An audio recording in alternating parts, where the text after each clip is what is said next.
उहाँले जन्म लिनु भएको दिन र उहाँले ज्ञान प्राप्त गर्नुभएको दिन र उहाँ यो संसारबाट उहाँ चाहिँ महापरिनिर्वाणमा गमन हुनुभएको दिन, यो तीनवटै उहाँको महान लीलाहरू, उहाँले उहाँको जीवनको घटनाहरू यही वैशाख शुक्ल पक्षको पूर्णिमाको दिन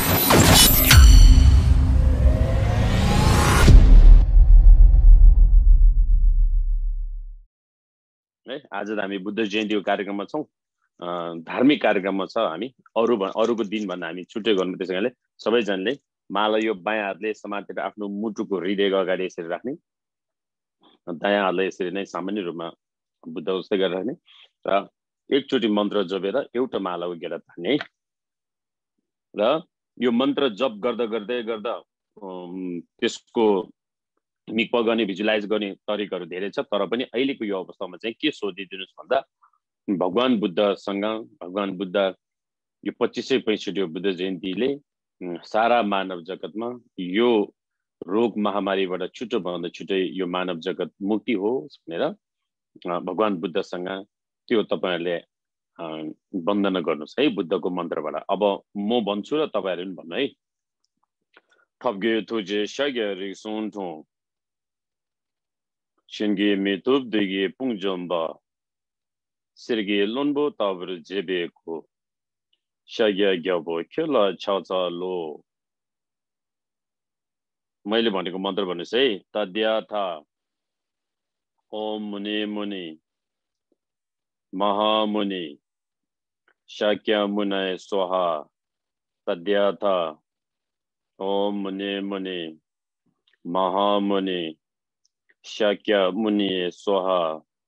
तद्याथा ओम मुनि मुनि महामुनि शाक्यमुनय स्वाहा।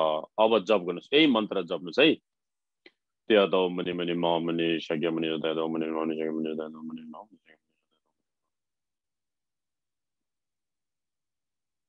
त्यादो मुनि मुनि महामुनि शाक्यमुनि त्यादो मुनि मुनि महामुनि शाक्यमुनि त्यादो मुनि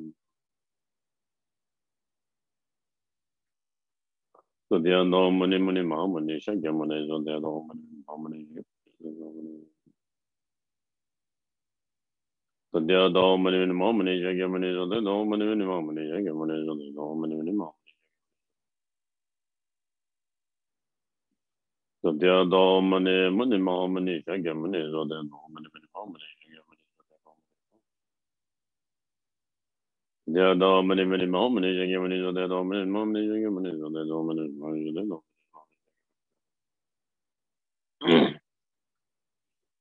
त्यादो मुनि मुनि महामुनि शाक्यमुनि त्यादो मुनि मुनि महामुनि शाक्यमुनि त्यादो मुनि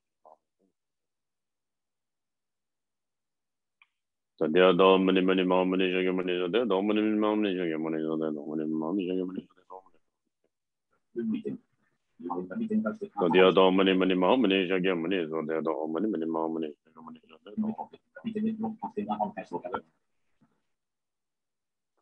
त्यादो मुनि मुनि महामुनि शाक्यमुनि त्यादो मुनि मुनि महामुनि शाक्यमुनि त्यादो मुनि मुनि महामुनि शाक्यमुनि त्यादो मुनि मुनि महामुनि शाक्यमुनि त्यादो मुनि त्यादो मुनि मुनि महामुनि शाक्यमुनि त्यादो मुनि मुनि महामुनि शाक्यमुनि त्यादो मुनि मुनि महामुनि त्यादो मुनि मुनि महामुनि शाक्यमुनि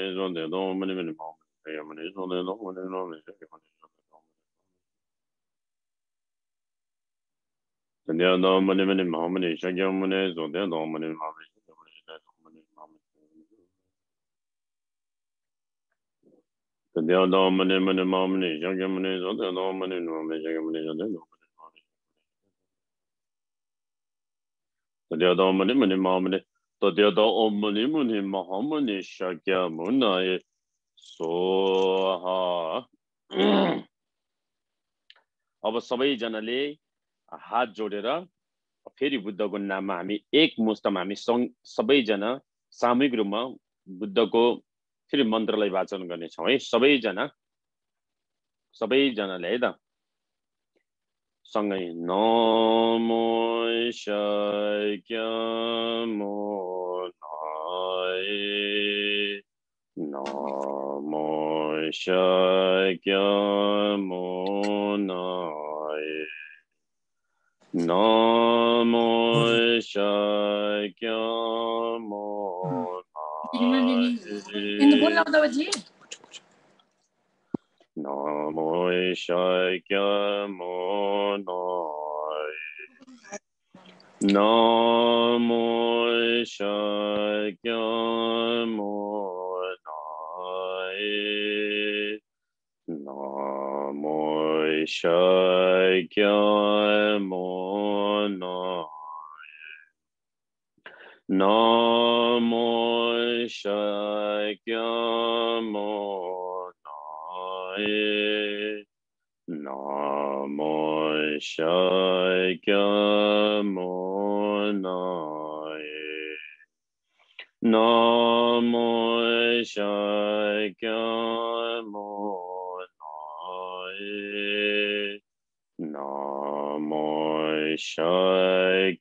सो अब बुद्ध सूत्र पनि हामीले जप पनि मन्त्र जप पनि गर्यो र बुद्ध सूत्र बन्धन पनि गर्यो। अब हामी विशेष हामी अब बुद्ध जयन्तीको प्रवचनको विषयमा हामी प्रवेश गर्दैछौँ।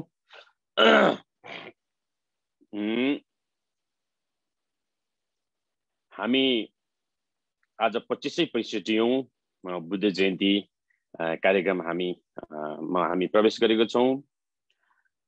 बुद्ध जयन्ती भनेको के हो त भन्दा यो सामान्य रूपमा बुद्ध जयन्ती भनेको बुद्ध भगवानले 2500 वर्ष अगाडि जन्म लिनु भएको दिवस अथवा त्यो दिनलाई बुद्धको बर्थडे हैन बुद्धको दिनलाई भनिन्छ। र त्यो मात्रै नभएर यसको साथसाथै यो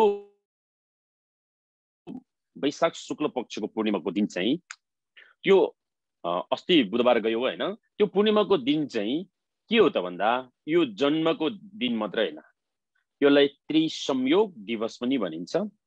त्रिसंयोग भनेको भनेको तीनवटा बुद्धको तीनवटा लीलाले विशेष बुद्धको 12 लीलामा तीनवटा लीला चाहिँ उहाँले देखाउनु भएको कार्य त्यसलाई लीला भन्छ धार्मिक भाषामा।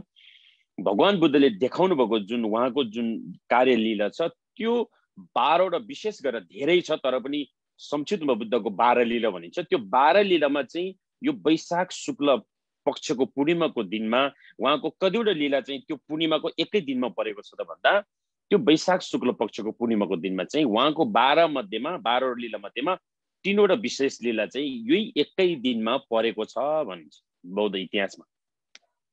त्यसले गर्दाखेरि यसलाई त्रिसंयोग दिवस भनिन्छ।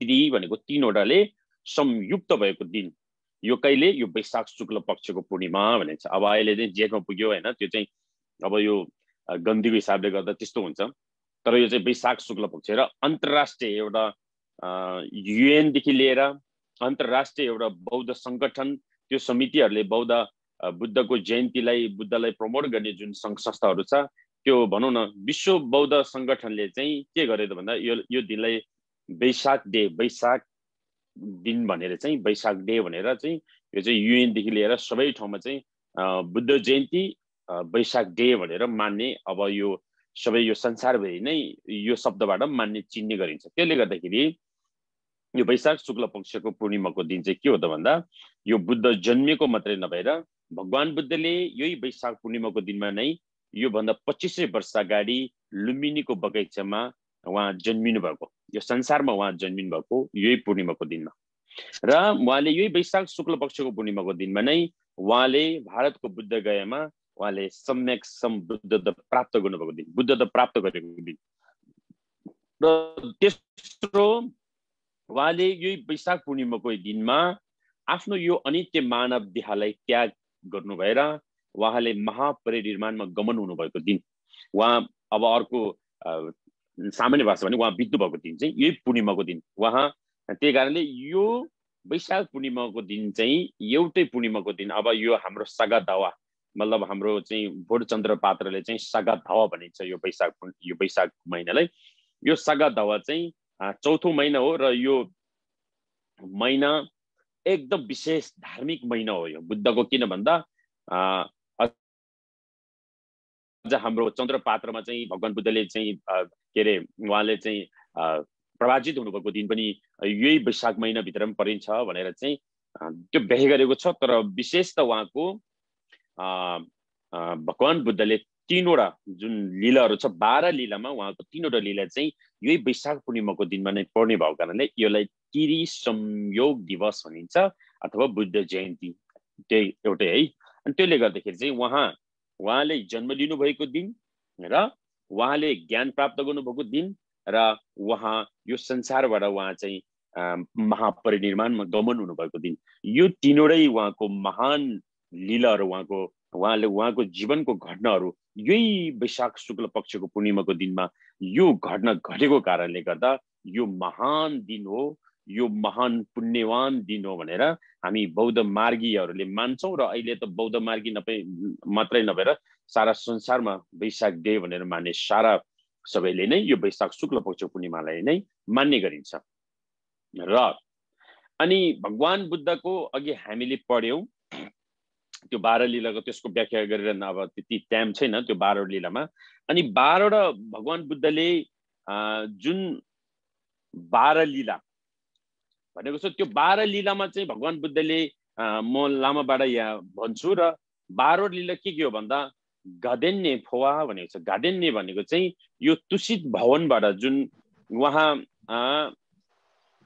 चाहिँ के अरे माया देवीको गर्भमा आउनुभन्दा अगाडि चाहिँ उहाँ कहाँ थियो त भन्दा उहाँ चाहिँ गादेन भन्ने चाहिँ एउटा देवलोकको नाम हो, तुषित देवलोकको नाम।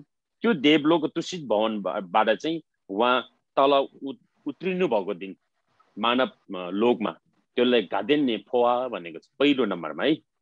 र दोस्रोमा लुम्सु सुक्पा भनेको चाहिँ म फर्स्टमा सरर भन्छु 12 लीला के हो भन्दा पहिलो नम्बरमा गादेन्ने फोवा, दोस्रो नम्बरमा लुम्सु सुक्पा, तेस्रो नम्बरमा कुतम्बा, चौथोमा सुनु रोल्चेपा, पाँचौंमा चुन्मे खुर्गी रोल्बा, छैटौंमा रब्दु जुङवा, सातौंमा कावाचेपा, अनि आठौंमा झङछुप निङबुर शेक्पा, नौमा दुई तुलवा, दशौंमा अंगुनबर जोबा सांगेबा, अनि 11मा छुगी खुर्लो कुरवा, अनि 12वटामा कुन्याङेले देबा भनेर चाहिँ बुद्धको 12वटा लीलाहरू छ हाम्रो लामाको छोई भाषाबाट। अनि यसलाई नेपालीबाट अब के भनिन्छ त भन्दा यो 12 लीला चाहिँ यो बुद्धको यो 12वटा लीलामा चाहिँ अघि भने जस्तो कुन पर्छ त अब हैन है।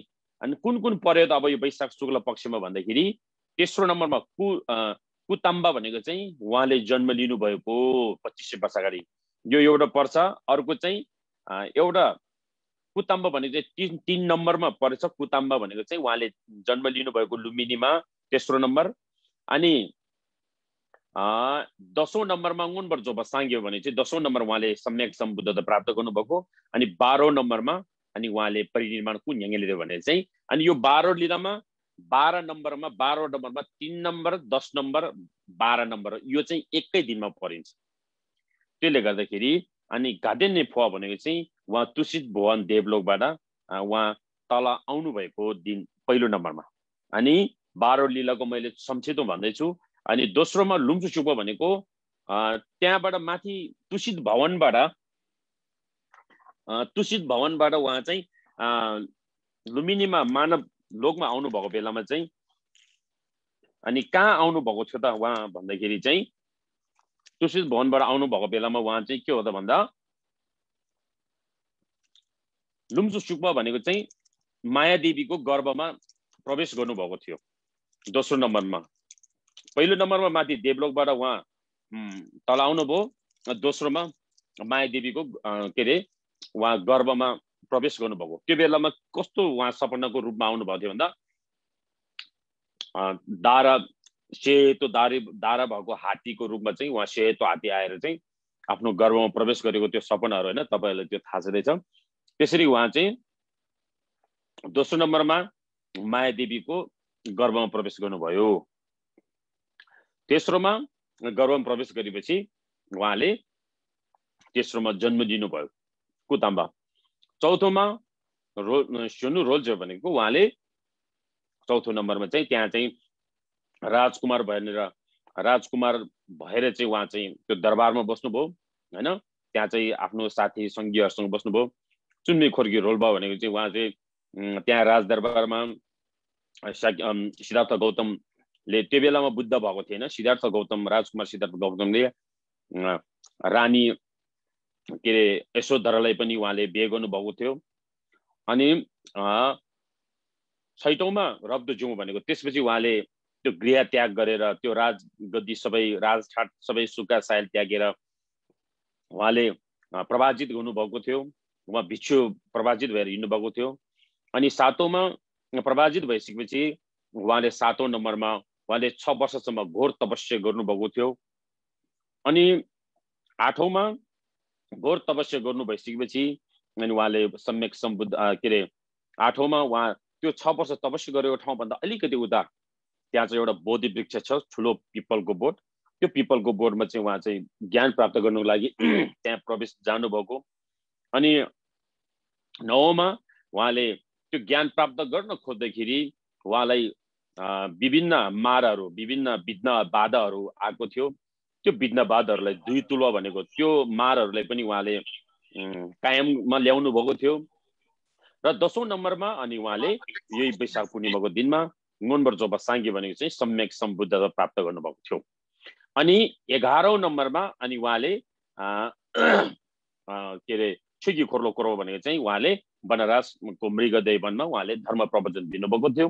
अनि 12औँमा अनि कुशीनगरमा उहाँले आफ्नो मानव देहलाई त्याग गरेर महापरिनिर्वाण गमन गर्नुभएको थियो। हो, यसलाई चाहिँ हामीले 12 लीला भनिन्छ। भनेपछि अब भगवान बुद्ध अब समग्रमा अब बुद्ध के हो र बुद्ध धर्म के हो हैन, उहाँले देखाउनु भएको सन्देश के हो त भन्दा अब म संक्षिप्तमा भन्न जाँदैछु। र भगवान बुद्ध लुम्बिनीको बगैँचामा यही पूर्णिमाको दिनमा नै उहाँ जन्मिनु भएको थियो। जुन बेला त्यो बेलाको अहिले लुम्बिनी भन्ने पनि म एउटा तपाईहरुलाई एउटा ऐतिहासिक कुराहरु भन्छु। ऐतिहासिक एउटा कुरा छ। लुम्बिनी भनेको खास त्यो ठाउँको नाम थिएन। त्यो भन्दा अगाडि तपाईहरुले कतिले थाहा नहुन सक्ला। यो लुम्बिनी भनेको चाहिँ अहिले हामीले नेपालमा पर्ने त्यो मात्रै भन्छ, तर त्यो बगैँचाको नाम हो। तर त्यो बगैँचाको नाम पनि कहाँबाट आएको त भन्दाखेरि इतिहासमा के भनेको छ त भन्दा लुम्बिनी भनेको कसको नाम थियो त सबैभन्दा अगाडि यो संसारमा भन्दा लुम्बिनी भन्ने चाहिँ माया देवीको, महामाया देवी, सिद्धार्थ राजकुमार गौतम बुद्धको आमाको नाम माया देवी, माया देवीको आमाको नाम चाहिँ लुम्बिनी भन्ने थियो है। अहिले हामीले लुम्बिनी भन्दाखेरि हामीले चाहिँ यहाँ के अरे हाम्रो बुद्ध जन्मेको देशमा त लुम्बिनी भन्छ, तर लुम्बिनी भनेको नाम कहाँबाट हो, त्यहाँ त्यो बगैँचामा नाम कसरी रहेको त भन्ने विषयमा चाहिँ एक समय सिद्धार्थ राजकुमार गौतमको बुद्धको बाजे र बजाइ त्यो बेलामा उहाँहरूले राज चलाइन्थ्यो। त्यहाँ चलन बेलामा त्यो बेलामा माया देवीको आमा बा है, माया देवीको आमा बा चाहिँ एकचोटि त्यो ठाउँमा चाहिँ उहाँहरू राजा रानी चाहिँ घुम्न जाने बेलामा उहाँहरू त्यो ठाउँमा एकचोटि यसरी चाहिँ उहाँहरू एउटा त्यहाँ भ्रमणमा जाँदाखेरि त्यो रानीलाई चाहिँ एकदम त्यो बगैँचा चाहिँ मन परेको हुन्छ त्यहाँ। अनि उहाँलाई एकदम मन मोहित हुन्छ त्यो बगैँचाप्रति। त्यहाँ चाहिँ एकदम चराचुरुङ्गी एकदम प्राकृतिक रूपमा आवाजहरू आइरहेको, त्यहाँ फुलहरू फुलिरहेको होइन, त्यस्तो खालको चाहिँ पानीको कुण्डहरू भएको त्यस्तो प्राकृतिक स्वाभाविक रूपमा एकदम शुद्ध त्यस्तो बगैँचा देखेपछि अनि त्यो रानीले के भन्छ त भन्दा त्यो लुम्बिनी भन्ने रानीले चाहिँ अनि उहाँले चाहिँ राजाले के बिन्ती बिसाउँछ भन्दा हे राजन, मलाई यो बगैँचा एकदम मन पर्यो, मलाई यो बगैँचा मलाई चाहियो भनेर चाहिँ रानीले राजालाई बिन्ती बिसाउँछ। अनि राजाले भन्दाखेरि राजाले अनि के भनिन्छ भन्दा होइन यो त कोही कसैको अधीनमा हुन सक्छ, कसैको त्यो चाहिँ हामीले एकैचोटि लिन मिल्दैन, त्यो हामीले उ गर्नु अरूको चाहिँ प्रपर्टी हुन सक्छ, हामीले तिमीलाई चाहिन्छ भने म तिम्रै नाममा म एउटा लुम्बिनी खडा गर्छु भनेर चाहिँ तिम्रै नाममा भनेर अनि त्यो रानीले चाहेको, त्यो रानीले मागेको अनुसार अनि राजाले चाहिँ अनि त्यही रानीको नाममा, त्यो रानीको नाम चाहिँ लुम्बिनी भनिन्थ्यो, अनि त्यो लुम्बिनी भनेको मायादेवीको आमाको नाम। अनि मायादेवीको आमा चाहिँ रानी थियो र अनि राजाले अनि ल त्यसो भए म तिम्रो नाममा एउटा म बगैँचा बनाउँछु, त्यो भन्दा पनि राम्रो बनाउँछु भनेर अनि यो अहिले सिद्धार्थ गौतम बुद्ध जन्मिएको ठाउँको चाहिँ अनि त्यो बगैँचा चाहिँ मायादेवीको आमाको नाममा त्यो राजाले बनाइदिएको बगैँचा हो भनिन्छ इतिहासमा है। त्यसले गर्दाखेरि लुम्बिनी चाहिँ कसको नाम थियो त भन्दा पहिले राजकुमार सिद्धार्थ गौतम बुद्धको बजेको नाम थियो। अनि त्यो लुम्बिनी भन्ने ठाउँ त्यो राजाले किन्थ्यो। अनि पछि अनि जब मायादेवी हैन एकदम उहाँ चाहिँ त्यसरी चाहिँ उहाँलाई हैन गर्भमा के अरे उहाँले गर्भधारण गरिसकेको थियो र उहाँलाई त्यो बेलाको प्राचीन कालमा जब गर्भ भइसकेपछि गर्भवती भइसकेपछि माइत जाने चलनहरू पनि रहेछ प्राचीन कालमा। त्यो बेलामा कपिल वस्तु चाहिँ शुद्धोधनको राजाको दरबार थिए र देवदह चाहिँ मायादेवीको माइत थिए र एकचोटि म माइत जान्छु भनेर आफूलाई गर्भवती भएपछि माइत जान्छु भनेर उहाँ कपिल वस्तुको शुद्धोधनको राज्य दरबारबाट चाहिँ उहाँ निस्केर चाहिँ उहाँ आफ्नो माइतपट्टि जाने क्रममा अनि त्यो लुम्बिनी अहिलेको लुम्बिनी चाहिँ त्यो देवदह र कपिल वस्तुको बिचमा परिन्छ। अनि देवदह चाहिँ अब अहिलेको भारतमै पर्छ हो हैन, त्यो बेलामा पनि त सानसानो राज्य थियो। त्यसरी अनि माइत जाने क्रममा जब त्यो लुम्बिनीको बगैँचा पुगेपछि त्यो टन्टलाम एउटा वैशाखको घाम हैन गर्मी थियो र उहाँलाई त्यो बाटोमा जाने क्रममा सबै त्यहाँको सेवकहरू कति थिए र उहाँ सँगसँगै जाने बेलामा जब उहाँले लुम्बिनीको त्यस्तो सुन्दर बगैँचा देखेपछि त्यो गर्मी मौसममा म एकछिन यो बगैँचामा म आराम गर्छु भनेर चाहिँ उहाँले त्यो इच्छा गर्नुभयो। त्यसको बमोजिम उहाँ त्यहाँ जानु भएर बस्दाखेरि उहाँलाई त्यो प्रसुति व्यथाले चाहिँ उहाँलाई च्याप्न थाल्यो र त्यसपछि उहाँले त्यही बेलामै उहाँले त्यहाँ अशोक वृक्ष भनिन्छ एउटा त्यो बेलाको रुख एउटा त्यो बगैँचाभित्र, त्यो अशोक वृक्षमा उहाँले त्यही वृक्षलाई समातेर त्यो बेलामा एक सिद्धार्थ गौतम बुद्धलाई जन्म दिनुभएको हो है। अनि त्यसरी दिनुभयो। अनि जन्म दिने बित्तिकै भगवान बुद्ध 7 पाइला हिँड्नु भएको थियो।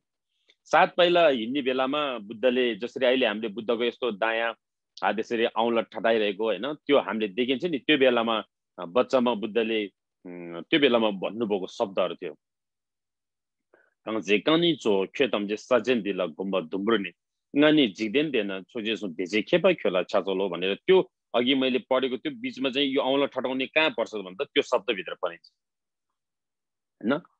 मैले त्यो बेला बुद्धले जन्मिन बित्तिकै त्यो शब्दहरू भनेको भनिन्छ। अब यो संसारमा मैले जहाँ जहाँ पाइला टेकिन्छ त्यो 7 पाइला टेकिन्जेल कमलको फूल निस्क्यो भने यो संसारमा अबको सारा प्राणीको उद्धारको निमित्त यो संसारमा मैले राज गर्नेछ अथवा म नै संसारको प्राणीको हितको लागि मैले प्राणी हितको कार्य गर्न सक्नेछ भनेर बुद्धले त्यो बेलामा औँला ठटाएर यसरी भन्नुभएको थियो भने चाहिँ इतिहासमा। त्यसले भगवान बुद्धले 7 पाइला टेक्दाखेरि 7वटै पाइलामै कमलको फूल निस्किँदाखेरि चाहिँ अब साँच्चीकै मैले प्राणीको उद्धार गर्न सक्छु भनेर त्यो बेलामा त्यो संकेतहरू आएको हो भनेर चाहिँ इतिहासमा त्यसरी भनिन्छ। र भगवान बुद्ध जन्मिनु भएपछि उहाँले 29 वर्षसम्म उहाँ चाहिँ एउटा राजठाटमै एउटा सुक्खा सायलमा नै राजकुमार भएर बस्नु भएको थियो। र सिद्धार्थ गौतम 9 वर्ष 8 9 वर्ष हुँदाखेरि उहाँलाई एउटा ध्यानमग्न भएर उहाँ चाहिँ एउटा त्यो रुखको मुनि त्यो खेतालो त्यहाँ चाहिँ काम भइरहेको हुन्छ साउन्ड हाउसमा। त्यो बेलामा चाहिँ राजाले गएर खेतमा काम गर्ने त्यस्तो चलन थियो त्यो बेलामा। अनि राज परिवार जाँदा पनि सिद्धार्थ गौतम पनि आफ्नो बासँग जाँदाखेरि अनि सबै त्यहाँ चाहिँ राजाले हलो जोत्ने त्यहाँको प्रजाहरूसँग चाहिँ त्यसरी रमाइलो गर्ने क्रममा चाहिँ अनि सिद्धार्थ राजकुमार चाहिँ 8औं वर्षको बालक चाहिँ एउटा सालको रुखको मुनि उहाँ चाहिँ एकदम ध्यानमा मग्न भएको त्यो बेला उहाँले देखेको होइन त्यहाँ लक्षणहरू धेरै छ त्यसरी ध्यान बस्नुभयो। त्यसपछि उहाँले कोही इतिहासमा 16 वर्ष भनेको छ, कोहीले 19 वर्ष भनेको छ। अनि उहाँले त्यस्तो कलिलो उमेरमा नै उहाँले चाहिँ विवाह गर्नुभएको थियो यशोधरा रानी राजकुमारी यशोधरासँग चाहिँ कोहीले 19 वर्ष भन्छ, कोहीले के अरे 16 वर्ष भन्छ होइन। त्यो युवाको बेलामा उहाँले बिहे गर्नुभएको भनिन्छ। त्यसपछि उहाँले एउटा राजकुमार राहुल नाम गरेको एउटा छोरा पनि उहाँको हुन्छ त्यहाँ राजदरबारमा हुँदै। अनि सिद्धार्थ गौतमले अनि त्यसरी छोरा पनि एउटा त्यो पनि आफ्नो बाको इच्छाको कारणले उहाँले त्यो छोरा बाको लागि भनेर चाहिँ त्यसरी इच्छाको कारणले त्यो छोरा जन्माएको भन्ने कुरा पनि आउँछ। त्यसले गर्दाखेरि उहाँ जन्मिनुभयो अनि 29 वर्षमा उहाँ सुखा सायल ठटमै राजाको सुखा सायलमा दरबारमा नै बस्नुभयो। अनि उहाँले 29 वर्ष पुग्दाखेरि अनि उहाँले अनि यो शुद्धोधनाको जुन दरबार छ त्यो दरबारबाट उहाँले त्यागेर उहाँ रातको 12 बजे त्यसरी निस्केर हिँड्नु भएको थियो। अनि 29 वर्षमा उहाँ निस्किनु भयो र उहाँको त्यो बिचमा धेरै गुरुहरूको सङ्गतहरू गरे र धेरै गुरुहरूको सङ्गत गर्दा गर्दा बल्ल बल्ल उहाँले 6 वर्ष तपस्या 6 वर्षको मेहनतपछि उहाँले 35 वर्षको उमेरमा पुग्दा राजकुमार सिद्धार्थ गौतमले 35 वर्षको उमेरमा अनि पिपलको वृक्ष मुनि बस्नु भएर 6 वर्ष तप गरिसकेपछि अनि उहाँले 35 वर्षमा बुद्धता सम्यक सम्बुद्धता प्राप्त गरेको भनिन्छ है। अनि 35 वर्षमा बुद्धता प्राप्त गर्नुभयो अनि 45 वर्षसम्म उहाँले धर्म देशना गरेर गर्नुभएको थियो भनिन्छ। अनि 45 वर्षसम्म यो संसारमा उहाँले राजा महाराजा मन्त्री यस्ता समूह धेरै ठाउँमा बस्तीमा जानु भएर अनि उहाँले अनि 45 वर्षसम्म उहाँले प्रवचन दिनुभएको थियो भनिन्छ। र 45 + 29 अनि त्यसमा 6 वर्ष गर्दाखेरि ठ्याक्कै 80 वर्ष भइन्छ। अनि भगवान बुद्ध 80 वर्षसम्म चाहिँ उहाँको आयु थियो भनिन्छ 80 वर्ष है। त्यसले गर्दा उहाँ जन्मिनु भएपछि फेरि भगवान बुद्ध एउटा कुरा भगवान बुद्ध राजकुमार हो, राज परिवारमा जन्मिनु भयो। तर भगवान बुद्ध कहाँ जन्मियो त? राज दरबार भित्र जन्मिएको हो त भन्दा होइन है। भगवान बुद्धको अर्को विशेषता के छ त भन्दा तीनवटा यस्तो विशेषता छ कि उहाँ राजकुमार भएर पनि दरबार भित्र जन्मिएन, कुनै घर भित्र जन्मिएन।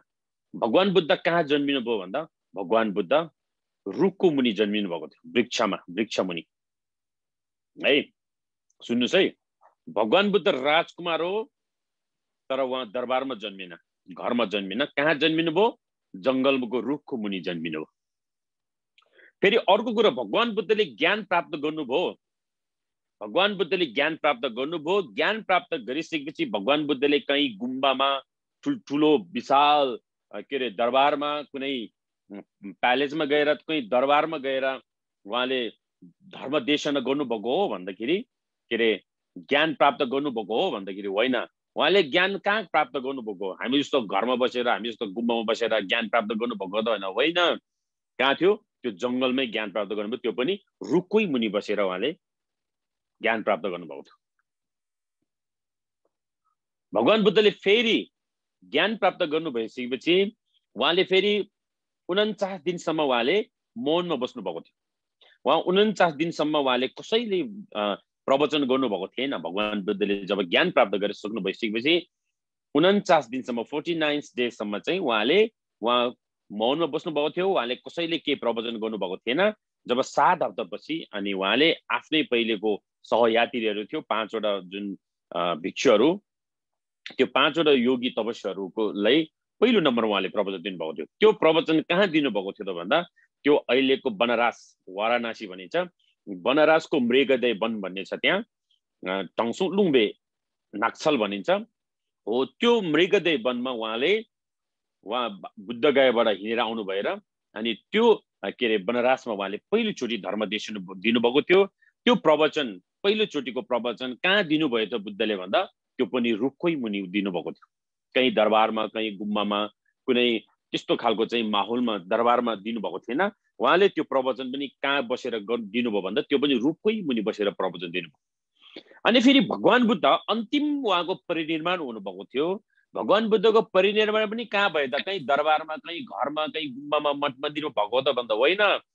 त्यो पनि कहाँ भयो त? भगवान बुद्धको परिनिर्वाण कहाँ बित्नु भयो त भन्दा त्यो पनि रुखकै मुनि बसेर उहाँ जङ्गलमै बित्नु भएको थियो। त्यसै कारणले हाम्रो भगवान बुद्धको जुन शास्त्रको एउटा प्रत्यक्ष के छ त भन्दा पृथक भनेको एउटा थुमुङ माइमो भन्छ हामीले, त्यो उहाँको स्पेसली एउटा उहाँको जुन जीवनको लीला, राजकुमार हो। हामी जस्तो त्यो झाब्रा झुब्री, हामी जस्तो त्यो साधारण मान्छे होइन नि, त्यस्तो राजकुमार भएर उहाँ के हो, उहाँले दरबारमा जन्मिनु भएन, कहीँ घरमा जन्मिन, उहाँ जङ्गलको रुखकै मुनि जन्मिनु भएको थियो। उहाँले फेरि घोर तपस्या गरिसकेपछि उहाँले फेरि ज्ञान प्राप्त गर्नुभएको थियो। त्यो पनि कहाँ? जङ्गलकै रुखकै मुनि ज्ञान प्राप्त गर्नुभएको थियो। फेरि उहाँले त्यो ज्ञान बाँड्ने क्रममा, प्रवचन दिने क्रममा फेरि कहाँ ठुल्ठुलो मठ मन्दिर गुम्बामा प्यालेसमा होइन, त्यो पनि कहाँ? जङ्गलकै रुखकै मुनि बसेर प्रवचन गर्नुभएको थियो। र उहाँ अन्तिम परिनिर्वाण बित्नु भएको बेलामा पनि उहाँ जङ्गलकै रुखकै मुनि बसेर बित्नुभयो। त्यसै कारणले यो भगवान बुद्धको एउटा विशेषता हो यो है, यो हामी सबैले थाहा हुनुपर्छ है। त्यसै कारणले भगवान बुद्ध र वातावरणसँग पनि जोडेर आएको छ है, जङ्गल एउटा रुख होइन। अनि त्यसरी अनि उहाँले जन्म दिनुभयो र जन्मिसकेपछि अनि उहाँले 45 वर्षसम्म उपदेश दिने क्रममा अनि उहाँले अनि बुद्धगयामा उहाँले 6 वर्ष तपस्या गर्नुभएको थियो। 6 वर्ष तपस्या गरेर अनि उहाँले वैशाख पूर्णिमा, वैशाख शुक्ल पक्ष यही पूर्णिमाको दिनमा उहाँले अनि त्यो पिपलको वृक्ष मुनि बस्नु भएर, बोधि वृक्ष भनिन्छ त्यसले संस्कृतमा, त्यही बोधि वृक्षको मुनि बस्नु भएर उहाँले अनि सम्यक सम्बुद्धता प्राप्त गर्नुभएको थियो। इनलाइटेनमेन्ट भन्छ नि, इनलाइट भएको थियो त्यहाँ है, साङ्गेवा भनेको थियो यही वैशाख पूर्णिमाको दिन। अनि उहाँले बुद्धता प्राप्त गरिसक्नु भइसकेपछि अनि त्यो गम्भीर र गहन विषयहरू जुन बुद्धको सन्देश भनेको चाहिँ एकदम भित्री नाङ्बा, भित्रीको एउटा ज्ञान हुने भएको कारणले त्यो बाहिर रमिती, बाहिरको एउटा जुन खालको एउटा रमाइलो बाहिरको विषयले मात्रै खोज नीति गर्ने मान्छेले बुद्धको सन्देशलाई बुझ्न गाह्रो हुन्छ भनेको छ। त्यसले गर्दाखेरि भगवान बुद्धले त्यो अमृतमय गहन र गम्भीर विषयहरू ज्ञान त प्राप्त गर्यो, तर कसलाई भन्ने त यो ज्ञान, कसलाई सुनाउने त यो उपदेश, कसैले भन्दाखेरि त्यसको कुनै वास्ता नै छैन भनेर भगवान बुद्ध अब म प्रवचन नगर्ने भन्ने विषयमा पुग्नु भइसकेको थियो। र त्यो बेलामा एउटा इतिहासको एउटा यस्तो इन्ट्रेस्टिङ छ कि त्यो बेलामा ब्रह्म विष्णुहरू चाहिँ तपाईँको बुद्धको ठाउँमा आउनु भएर उहाँहरूले चाहिँ बुद्धलाई अनुरोध गर्नुभएको थियो भनिन्छ इतिहासमा। छाङ्बा ग्याजिन भनेको इन्द्रहरू होइन, इन्द्र 33 कोटी देवताको चाहिँ जुन त्यहाँको चाहिँ एउटा शक्तिशाली होइन राजा, त्यस्तो इन्द्र राजा अनि तपाईँको ब्रह्मा अनि विष्णुहरू आएर चाहिँ अनि बुद्धलाई अनुरोध गर्नुभएको थियो कि हे महान ज्ञानी, तपाईँले यस्तो अमृतमय ज्ञान तपाईँले प्राप्त गर्नुभएको थियो, ज्ञान प्राप्त गर्नुभयो, तर तपाईँले अब म प्रवचन गर्दिनँ, कसलाई भन्ने त यो कसैले जसलाई भने पनि बुझ्दैन भन्ने त्यो बुद्धले त्यो विचार गर्ने चाहिँ त्यो देवताहरूले थाहा पाएपछि अनि देवताहरू बुद्धको ठाउँमा आउनु भएर ब्रह्म विष्णुहरू चाहिँ बुद्धको ठाउँमा आउनु भएर बुद्धलाई अनुरोध गर्नुभएको थियो, तपाईँले प्राप्त गर्नुभएको ज्ञान जसरी हुन्छ तपाईँले यो प्रवचन गर्नुपर्छ। यदि तपाईँले प्राप्त गर्नुभएको यो बुद्ध ज्ञानलाई, यो शिक्षालाई यदि तपाईँले प्रवचन गर्नु भएन भने यो मानव समाज, यो मानवलाई ठुलो मनुष्य लोकमा ठुलो घाटा हुनेछ, ठुलो घाटा हुनेछ। त्यसै कारणले हे महामानव, तपाईँले जसरी हुन्छ तपाईँले प्राप्त गर्नुभएको ज्ञान यो मनुष्य लोकमा तपाईँले जसरी पनि तपाईँले बाँड्नुपर्छ भनेर चाहिँ भगवान बुद्धलाई ब्रह्म विष्णुहरू आएर चाहिँ बुद्धलाई अनुरोध गर्नुभएको थियो भनिन्छ इतिहासमा। अनि त्यो इतिहास त्यसरी चाहिँ अनुरोध गरिसकेपछि अनि भगवान बुद्ध 49 दिनपछि ज्ञान प्राप्त गरेको 49 दिनपछि अनि उहाँ त्यो आफ्नो सहयात्रीहरू पहिले तपस्या गर्ने हिँडेको साथीहरू चाहिँ अनि कहाँ छ भनेर चाहिँ उहाँले हेर्दाखेरि अनि त्यो बेलामा बनारसमा अहिलेको त्यो मृगदेय अब भनिन्छ अनि त्यो बनारसमा भएको थाहा भएपछि अनि उहाँ चाहिँ त्यतै बनारसपट्टि जानुहुन्छ र पहिलो उहाँले हामीले ढुक्बछेसी भनेर हामीले मानिन्छ है। त्यो प्रवचन कहिले गर्नुभएको थियो त भगवान बुद्धले? यो ज्ञान प्राप्त चाहिँ वैशाख पूर्णिमाको दिनमा भयो, जन्म पनि वैशाख पूर्णिमा भयो, ज्ञान प्राप्त पनि वैशाख पूर्णिमा भयो। अब उहाँले धर्म देशन कहिले दिनुभएको थियो त भन्दा अब यो सागादावा भयो अनि के अरे चौथो महिना चाहिँ सागादावा भयो। अब छैटौं महिनामा हाम्रो लामाको चन्द्रपात्रको छैटौं महिना भन्छ। ढुक्बछेसी भनेको चाहिँ छैटौं महिनाको छेपसी भनेको चौथो तिथि, छैटौं महिनाको चौथो तिथि पर्छ त्यो। अब अहिले त जेठ भइसक्यो, वैशाख जेठ आषाढ साउनतिर पर्छ यो नेपालीको क्यालेन्डर अनुसार चाहिँ।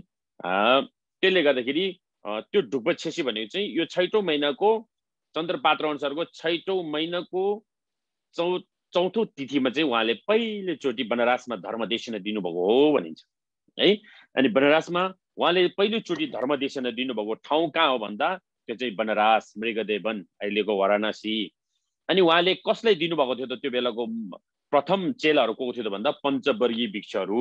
तपाईँले कुन कुन फोटोहरू देख्नुहुन्छ नि बुद्धको, 5वटा भिक्षुहरू, 5वटा चेलाहरू चाहिँ यसरी गोडा टेकेर बसिरहेको, अनि भगवान बुद्ध चाहिँ यस्तो प्रवचन मुद्रामा यसरी प्रवचन दिइराख्नु भएको एउटा फोटो देख्नुहुन्छ नि, 5वटा चाहिँ यसरी नमस्ते गरिरहेको हो। त्यो चाहिँ भगवान बुद्धले धर्मदेशन दिनुभएको पहिलो प्रथम बनारसमा पहिलोचोटि 2500 वर्ष अगाडि त्यसरी प्रवचन दिनुभएको त्यो फोटो। अनि उहाँले प्रथम अनि ज्ञान प्राप्त गरेको 49 दिनपछि उहाँले अनि बनारसमा उहाँले प्रथमचोटि मूलत त्यो 5वटा पञ्चवर्गीय भिक्षुहरू भनिन्छ, गादे साङ्गो, खोर गादे साङ्गो भनिन्छ हाम्रो लामा भाषाबाट। उहाँको जुन 5वटा खोर गादे साङ्गो भनेको पञ्चवर्गीय भिक्षुहरूको मूल उपस्थिति र त्यहाँको जनमासहरूको उपस्थितिमा चाहिँ उहाँले के को विषयमा प्रवचन दिनुभएको थियो त भन्दा उहाँले 4 आर्य सत्यको विषयमा प्रवचन दिनुभएको थियो है। 4 आर्य सत्य के थियो त? 4 आर्य सत्य के हो त भन्दा 4 आर्य सत्य भनेको दुःख सत्य, समुदाय सत्य, निरोध सत्य, मार्ग सत्य भनिन्छ हाम्रो नेपालीबाट। अनि हाम्रो लामा भाषाबाट दुङ्गाल देम्बा, कुञ्जुङ देम्बा, गौबे देम्बा, लाम्गी देम्बा, देम्बसी भनिन्छ। यसलाई 4 आर्य सत्य भनिन्छ। अनि भगवान बुद्धले पहिलो नम्बरमा प्रवचन उहाँले पहिलोचोटि खोल्नु भएको, पहिलोचोटि बोल्नु भएको के को विषयमा थियो त भन्दा दुःखको विषयमा थियो है। संसारमा जीवनमा दुःख छ, दुःख सत्य, दुःख छ, त्यो पनि सत्य नै छ। अनि दोस्रो नम्बरमा दुःख छ मात्रै होइन, दुःख आउने कारण पनि छ भन्नुभएको थियो बुद्धले। त्यही कारणले समुदाय सत्य, समुदाय भनेको त्यो दुःख आउने कज, त्यो दुःख आउने कारण, हाम्रो जीवनमा दुःख किन आयो, दुःख आउनेको पनि कारण छ, सुख आउनेको पनि कारण छ भनेपछि अब जीवनमा संसारमा दुःख छ त्यसको पनि कारण छ भने दोस्रो नम्बरमा उहाँले कारणको, दुःखको कारणको विषयमा प्रवचन गर्नुभएको थियो। अनि तेस्रोमा के गर्नुभएको थियो? तेस्रोमा दुःख छ भने त्यसको पनि निवारण छ भनेर निरोध सत्य भनेर भन्नुभएको थियो तेस्रोमा। अनि चौथोमा त्यो निवारण हुने, त्यो निरोध हुने, दुःखलाई मेटाउन सक्ने के छ त त्यसो भए भन्दा त्यो आर्य अष्टाङ्गिक मार्गहरू छ है, त्यो सत्यको मार्ग छ भनेर।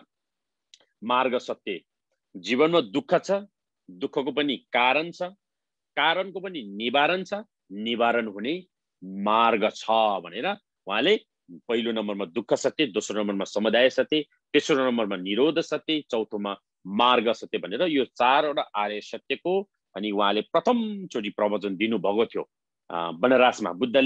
बुद्ध भगवानले ज्ञान प्राप्त गरिसकेपछि पहिलोचोटि प्रवचन गरेको ठाउँ कहाँ हो त भन्दा यो चाहिँ बनारस हो भन्न सक्नुपर्छ। यो हामी सामान्य सबैले, हामी बौद्ध मार्गी भनेको छौँ, हामी यो सामान्य बुद्धको जीवनको विषयको कुरोहरू पनि हामीलाई थाहा नभइरहेको अवस्थाहरू छ। त्यसले गर्दा अनि प्रथम नम्बरमा बुद्धले के भन्नुभयो? जीवनमा संसारमा दुःख छ, दुःखको पनि कारण छ, कारणको पनि निवारण छ, निवारण हुने आर्य अष्टाङ्गिक मार्गहरू छ, त्यो मार्गलाई अपनाउनुस्, तपाईको पनि यो संसारबाट मुक्ति हुनेछ भनेर भगवान बुद्धले पहिलोचोटि दिनुभएको धर्मदेशन चाहिँ यही थियो। अनि उहाँले बनारसमा यसरी चाहिँ उहाँले 4 आर्य सत्यको विषयमा प्रवचन दिनु भइसकेपछि उहाँले फेरि दोस्रो नम्बरमा उहाँले कहाँ प्रवचन दिनुभएको थियो त भन्दा अहिलेको त्यो बेलाको तत्कालीन बिम्बिसारा राजा भनिन्छ, बुद्धकालीन राजा, बुद्धको पहिलो झिन्दक भन्छ नि, बुद्धको पहिलो स्पोन्सर, त्यो बेलाको बुद्धकालीन बिम्बिसारा राजा सुक्जिननिङ्बो भने चाहिँ ग्याल्बो सुक्जिननिङ्बो भन्छ हाम्रो लामा भाषाबाट। त्यो बेलाको मगधको राजा, यता हाम्रो नेपालमा चाहिँ नेपाल भन्ने त्यो बेलामा त अब आफ्नो स्टेटहरू थियो। त्यो बेलाको कपिल वस्तुको राजा को थियो त भन्दा सुद्धोधन थिए र मगधको राजा चाहिँ बिम्बिसाराहरू थिए। र मगध भनेको अहिलेको हामीले बिहार स्टेट भन्छ नि, इन्डियाको बिहार, पटना त्यहाँको मेन सहर हो। त्यहाँको बिहार भन्नेको राज्य चाहिँ त्यो बेलाको बुद्धकालीन अवस्थामा त्यो बिहारलाई मगध राज्य भन्छ। मगध राज्य त्यो बेलाको प्राचीन शब्दमा चाहिँ मगध भनिन्छ है। त्यो बिहारको अहिले हामीले बिहार स्टेट भन्छ नि होइन, बिहार राज्य हो। त्यो बिहार हुन पुग्यो पनि किन रे भन्दाखेरि त्यो बिहार भनेको नाम पनि किन कसरी रहन पुगेको रे भन्दा त्यो पनि त्यहाँ चाहिँ बुद्धले बिहार गरेको ठाउँ। बिहार भनेको बस्नु अथवा त्यो भित्र आराम गर्नु अथवा बस्नुलाई बुझिन्छ बिहार भनेको। अहिले हामीले गुम्बा बिहार भन्छ नि, खास गुम्बा होइन गोन्बा भन्छ त्यसलाई। अनि गोन्बा भनेको एउटा आनन्द ठाउँ, एकदम एकान्त ठाउँ, शान्त ठाउँलाई गोन्बा भने खास त्यो। कोहीले गुम्बाको व्याख्या गरेको मैले कोहीले टेलिभिजन पनि बोलिदिएको, गुम्बा भनेको गोन भनेको चाहिँ नाथ हो भनेर भन्दा होइन। त्यो नाथ भनेको चाहिँ महो घन र गोन्ना गोन, त्यो चाहिँ नाथ हुन्छ। धहो घन र गोन्ना गोन हो यो गोन्बा भनेको चाहिँ खास।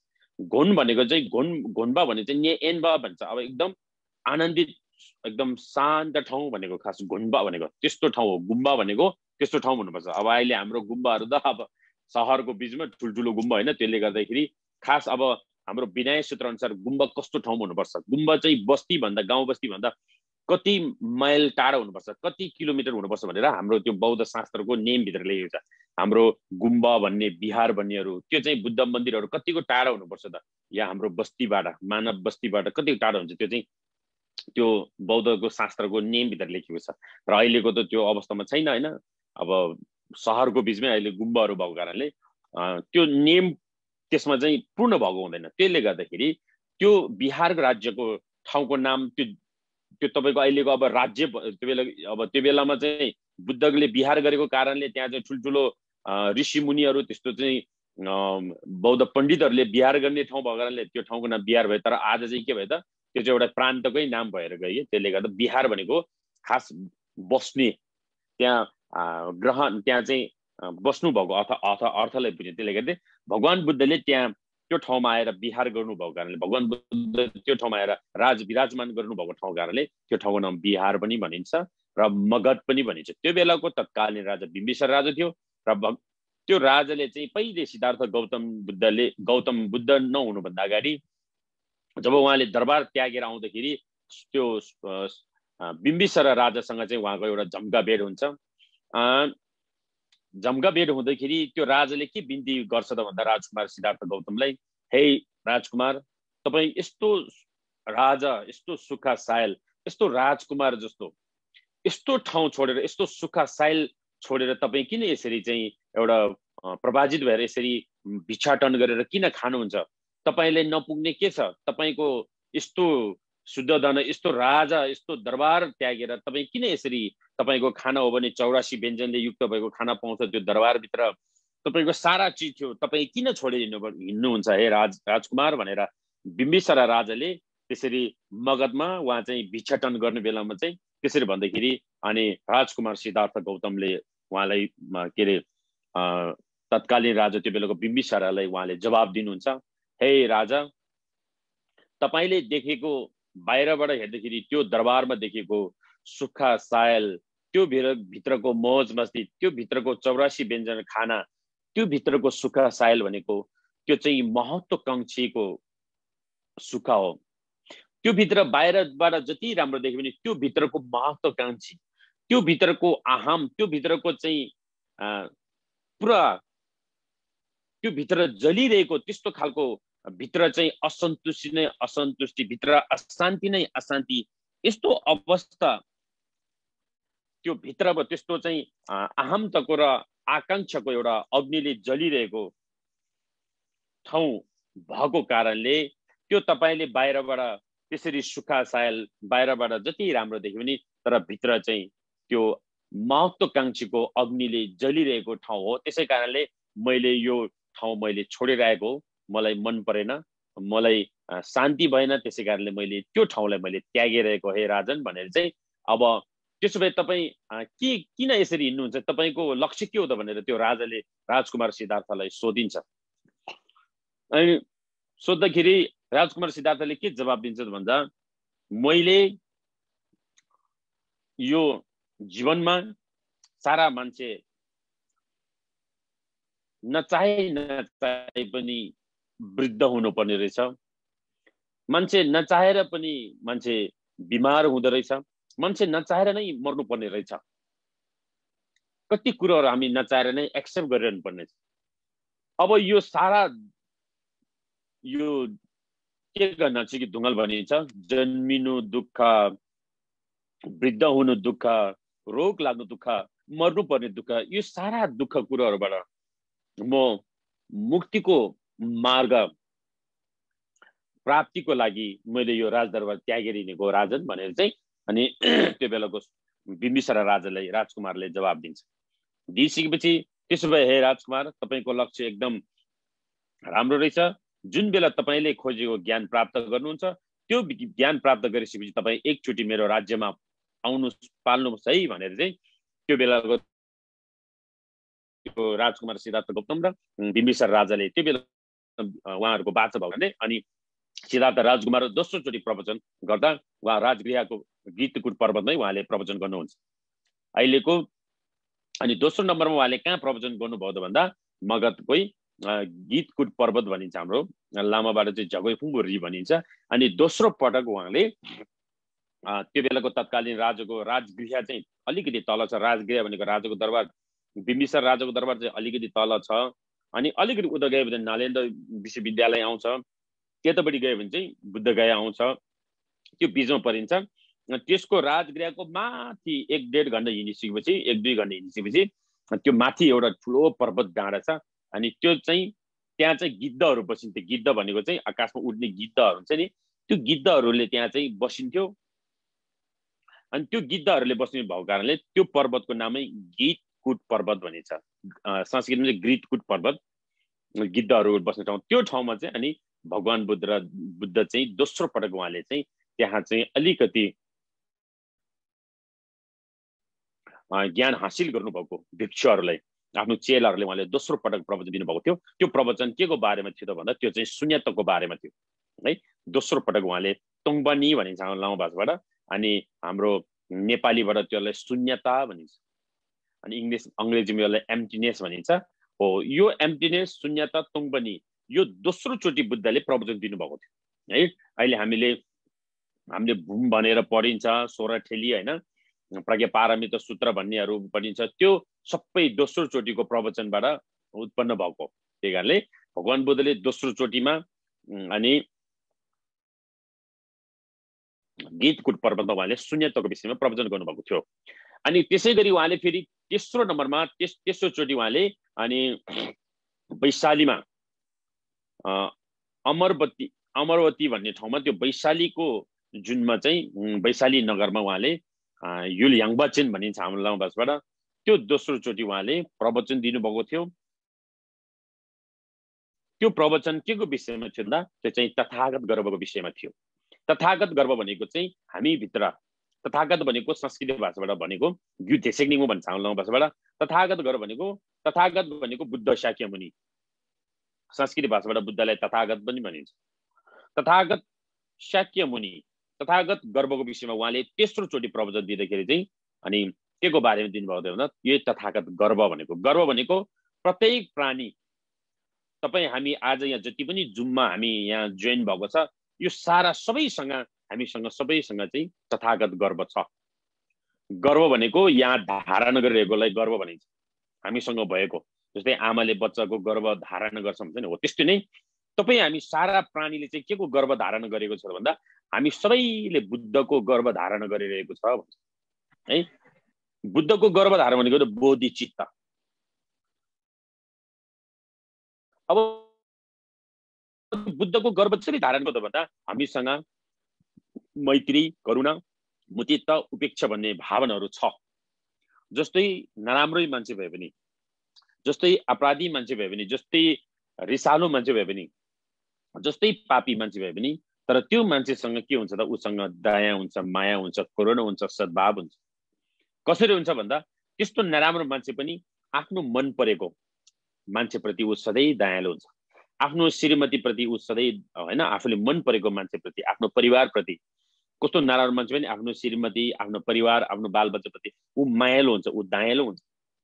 मतलब मान्छेको स्वभावमा के छ त मैत्री, करुणा, मतित्व, उपेक्षा, दया, सद्भाव भन्ने विषयहरू चाहिँ हामी सबैले धारण गरेको रहेको कारणले यो चाहिँ प्राकृतिक हो। त्यसले गर्दा हामीसँग माया छ, दया छ, त्यस कारणले हामीसँग के छ, हामीसँग बुद्ध चित्त छ। हो, भगवान बुद्धले तेस्रोचोटि दिनुभएको प्रवचन के को बारेमा थियो भन्दा यही बुद्ध चित्तको देशिकनिङको भनेको चाहिँ यो देशिकनिङ भनेको हामीसँग चाहिँ तथागत गर्व छ है, तथागत गर्वले धारण गरिरहेको छ भन्नुहुन्छ तेस्रो नम्बरमा। अनि यसरी उहाँले 3 चोटिसम्म पहिलो नम्बरमा के को प्रवचन दिनुभएको थियो, उहाँले पहिलो नम्बरमा आर्य सत्यको विषयमा कहाँ दिनुभएको थियो, वनरासमा। अनि दोस्रो नम्बरमा कहाँ प्रवचन दिनुभयो, उहाँले गीतकुट पर्वत, राजगृहको गीतकुट पर्वतमा के को बारेमा, शून्यताको बारेमा।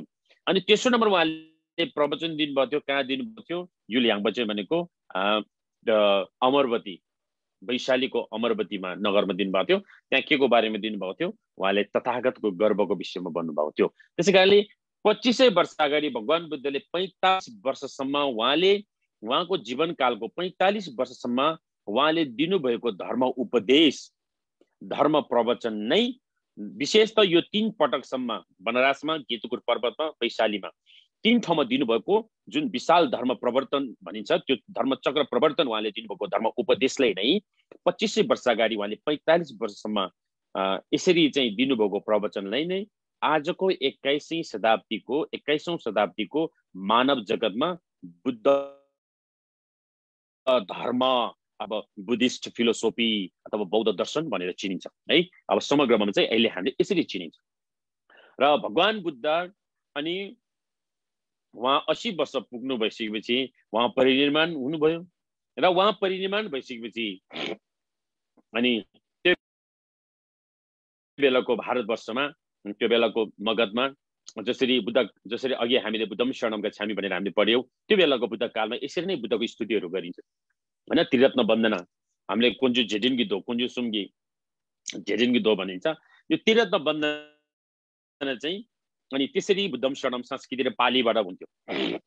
भगवान बुद्धले प्रवचन दिनुभएको बेलामा उहाँले लिपिबद्ध त गरेको थिएन भनिन्छ। पछिल्लो उहाँको तेस्रो कदुई सुम्बदेखि चाहिँ उहाँको चाहिँ लिपिबद्ध भएको हो भनिन्छ। संज्ञायान हैन, दोस्रो संज्ञायान, तेस्रो संज्ञायानदेखि चाहिँ लेख्ने त्यसरी चाहिँ चलनमा आएको भनिन्छ। र उहाँले बोल्नुभएको जति पनि दिनुभएको उपदेश चाहिँ संस्कृत र पालीमा थियो भनिन्छ। अनि यसरी संस्कृति पालीमा भएको भाषा त्यो बेलामा अहिले जस्तै हामी लामाहरूले संगे छेदाङ चोगे चोङनामला भनेर त्यो बेलामा पढ्ने थिएन। किन भन्दा त्यो बेलामा बुद्ध धर्म भोटमा विकास भएको थिएन। र अनि भगवान बुद्ध परिनिर्वाण भइसकेपछि अनि त्यसपछि चाहिँ जमलिङ घेन्डुक भन्ने हैन नागर आचार्य नागार्जुना हैन, आचार्य चाहिँ के अरे आर्यदेव भन्नेहरू हैन, आचार्य आर्य आसङ, आचार्य के अरे विश्वबन्धु भन्नेहरू हैन, आचार्य दिग्नक, आचार्य धर्मकीर्ति उहाँहरू आउनु भएर यो 6 जनालाई चाहिँ हाम्रो लोबेन फापाला, अनि लोबेन थोक्मे, अनि लोबेन इग्नेन, अनि लोबेन छोगलाङ, लोबेन छोगडाक, अनि यसरी उहाँ 6 जनालाई चाहिँ झम्लिङ घेन्डुक भनिन्छ लाउँछ। अनि बुद्ध भगवान परिनिर्वाण भइसकेपछि यस्ता महान 6 जना गुरुहरू जन्मिनु भएको थियो। उहाँहरूले बुद्धको उपदेशहरूलाई फेरि बृहत रूपमा उहाँहरूले चाहिँ दर्शाएको थियो मानव समाजमा। त्यसपछि गुरु रिम्पोछे 8औं शताब्दी र गुरु रिम्पोछेहरू आउनुभयो। अनि के अरे खेम्बो बोधिसत्वहरू आउनुभयो। त्यसपछि अनि भोटको राजा सुङचेन गम्बोले के अरे छिसुङ देउचेनले अनि भोटमा निमन्त्रणा गर्नु भएर, भोट भनेको अहिलेको टिबेट, त्यो बेलाको टिबेटमा, अनि गुरु रिम्पोछे र अनि के अरे सावरको चाहिँ के भन्छ खेम्बो बोधिसत्व उहाँहरू अनि दुईजना भारतको दुईजना महाविद्वान पण्डितहरू र भोटको राजाको निमन्त्रणमा जानु भएर अनि भोट प्रान्तमा टिबेटमा अनि यो बुद्धको उपदेशहरू जस्तो अघि संस्कृत र पालीमा भएको सारा बुद्धको उपदेशलाई अनि सबै भोट भाषामा लामा भाषामा सम्बोध भाषामा चाहिँ त्यसलाई लिपिबद्ध गराएको थियो। हुन त त्योभन्दा अगाडि पनि सोङचेन गम्बोको पालामा पनि सोङचेन गम्बो भनेको राजा करिब 4 क्लास कि 5 क्लास पढ्दै भिकुटी तारा उदयन तिब्बत उत्तर चीन तिब्बत भन्छ। भिकुटी चाहिँ सोङचेन गम्बो राजासँग बिहे गरेर पठाएको थियो, यहाँको अंशु वर्मा राजाको छोरी। त्यसरी चाहिँ त्यही कारणले नेपाल र भोट भनेको चाहिँ एउटा कुटुम्बको चाहिँ नाता छ भन्ने छ। त्यसले गर्दा सोङचेन गम्बोको पालामा पनि लोपेन्थुन्मे सम्बोटा भनेको चाहिँ अहिलेको जुन यो लामाको छोय छ नि, लामाको छोय अक्षरको लिपि रचना कसले गरेको थियो त भन्दा अहिले लामाले पढ्ने छोयको लिपिको रचना चाहिँ त्यो चाहिँ लोपेन्थुन्मे सम्बोटा भनिन्छ। त्यही कारणले यो लिपिको नाम पनि सम्बोटा लिपि भनिन्छ। अनि उहाँ 7औं शताब्दीमा पहिले नै बुद्ध धर्मको केही सूत्रहरू चाहिँ भोटमा गइसकेको भनिन्छ सोङचेन गम्बो पालामा। अनि बृहत रूपमा चाहिँ अनि पछि सोङचेन गम्बो पालामा अनि पछि छिसोङ देउजीदम बृहत रूपमा चाहिँ बुद्ध धर्मको प्रचार प्रसार भएको र त्यसपछि नै अनि पहिलोचोटि भोटमा टिबेटमा चाहिँ पहिलो गुम्बा चाहिँ समय गुम्बा भनिन्छ। त्यो समय गुम्बा चाहिँ पहिलोचोटि भोटमा टिबेटमा चाहिँ स्थापना गरेको गुरु रिम्पोछे अनि खेम्पो बोधिसत्व र त्यहाँको राजाको 3वटाको संयुक्तमा चाहिँ त्यहाँ चाहिँ शिलान्यास गरेको गुम्बा चाहिँ त्यो चाहिँ कुन गुम्बा हो भन्छ, त्यो चाहिँ समय गुम्बा भनिन्छ। अनि त्यसपछि जब टिबेटमा जब बुद्ध धर्मको उपदेशहरू चाहिँ त्यहाँ चाहिँ अब के अरे त्यहाँ चाहिँ भोटमा चाहिँ तपाईँको सबै चाहिँ अनुवाद गर्ने क्रमहरू भयो, 100-150 वर्ष लागेको छ भनिन्छ त्यो इतिहासमा। त्यसपछि सारा बुद्धको काङ्ग्युरो तेङ्ग्युरोहरू बुद्धको सारा उपदेशहरू चाहिँ अनि भोट भाषामा चाहिँ सबै लिपिबद्ध गरायो। अहिले हामीले काङ्ग्युरो तेङ्ग्युरो भनेर त्यसरी लिपिबद्ध गराइसकेपछि अनि त्यो लिपिबद्ध गराइसकेपछि अनि त्यसपछि मात्रै अनि अहिले लामाहरूले छिर्नु परेको चाहिँ अनि हो सङ्गे जयदन सोगे छोङनामला भनेर अनि त्यो चाहिँ 8औं 7औं शताब्दीको बिचमा भनिन्छ। त्यसपछि मात्रै अनि हामीले यसरी लामाहरूले छोय पढ्ने प्रचलनमा आएको हो र त्यसरी अनि छोय पढ्दै आइसकेपछि अनि अहिले हामीले त्यही सम्बोध भाषाबाट चाहिँ हाम्रो जन्मेको नौरनदेखि लिएर हाम्रो विशेष गरेर हामी तामाङ हैन, हामी हिमालयन बुद्ध धर्मको जुन अनुयायीहरू छौँ, हामी तामाङ शेर्पा यल्मो भोटे मुस्ताङ मानाङ्गी जे भने पनि गुरुङ तामाङ शेर्पा सबै के हो त हामी धार्मिक रूपमा चाहिँ हामी एउटै सूत्रभित्र हामी बाँधेको पाउँछौँ। किन भन्दा गुरुङ लामाले पनि त्यही छोय पढ्ने हो, तामाङ लामाले पनि त्यही छोय पढ्ने हो, टिबेटन लामाले पनि त्यही छोय पढ्ने हो, शेर्पा लामा जसले पढ्दा पनि आखिरमा त्यही सम्बोधको अक्षर नै पढ्ने हो। त्यसले गर्दा हामी धार्मिक दृष्टिकोणमा धार्मिक रूपमा चाहिँ हामी के हो त एउटै सूत्रभित्र छौँ।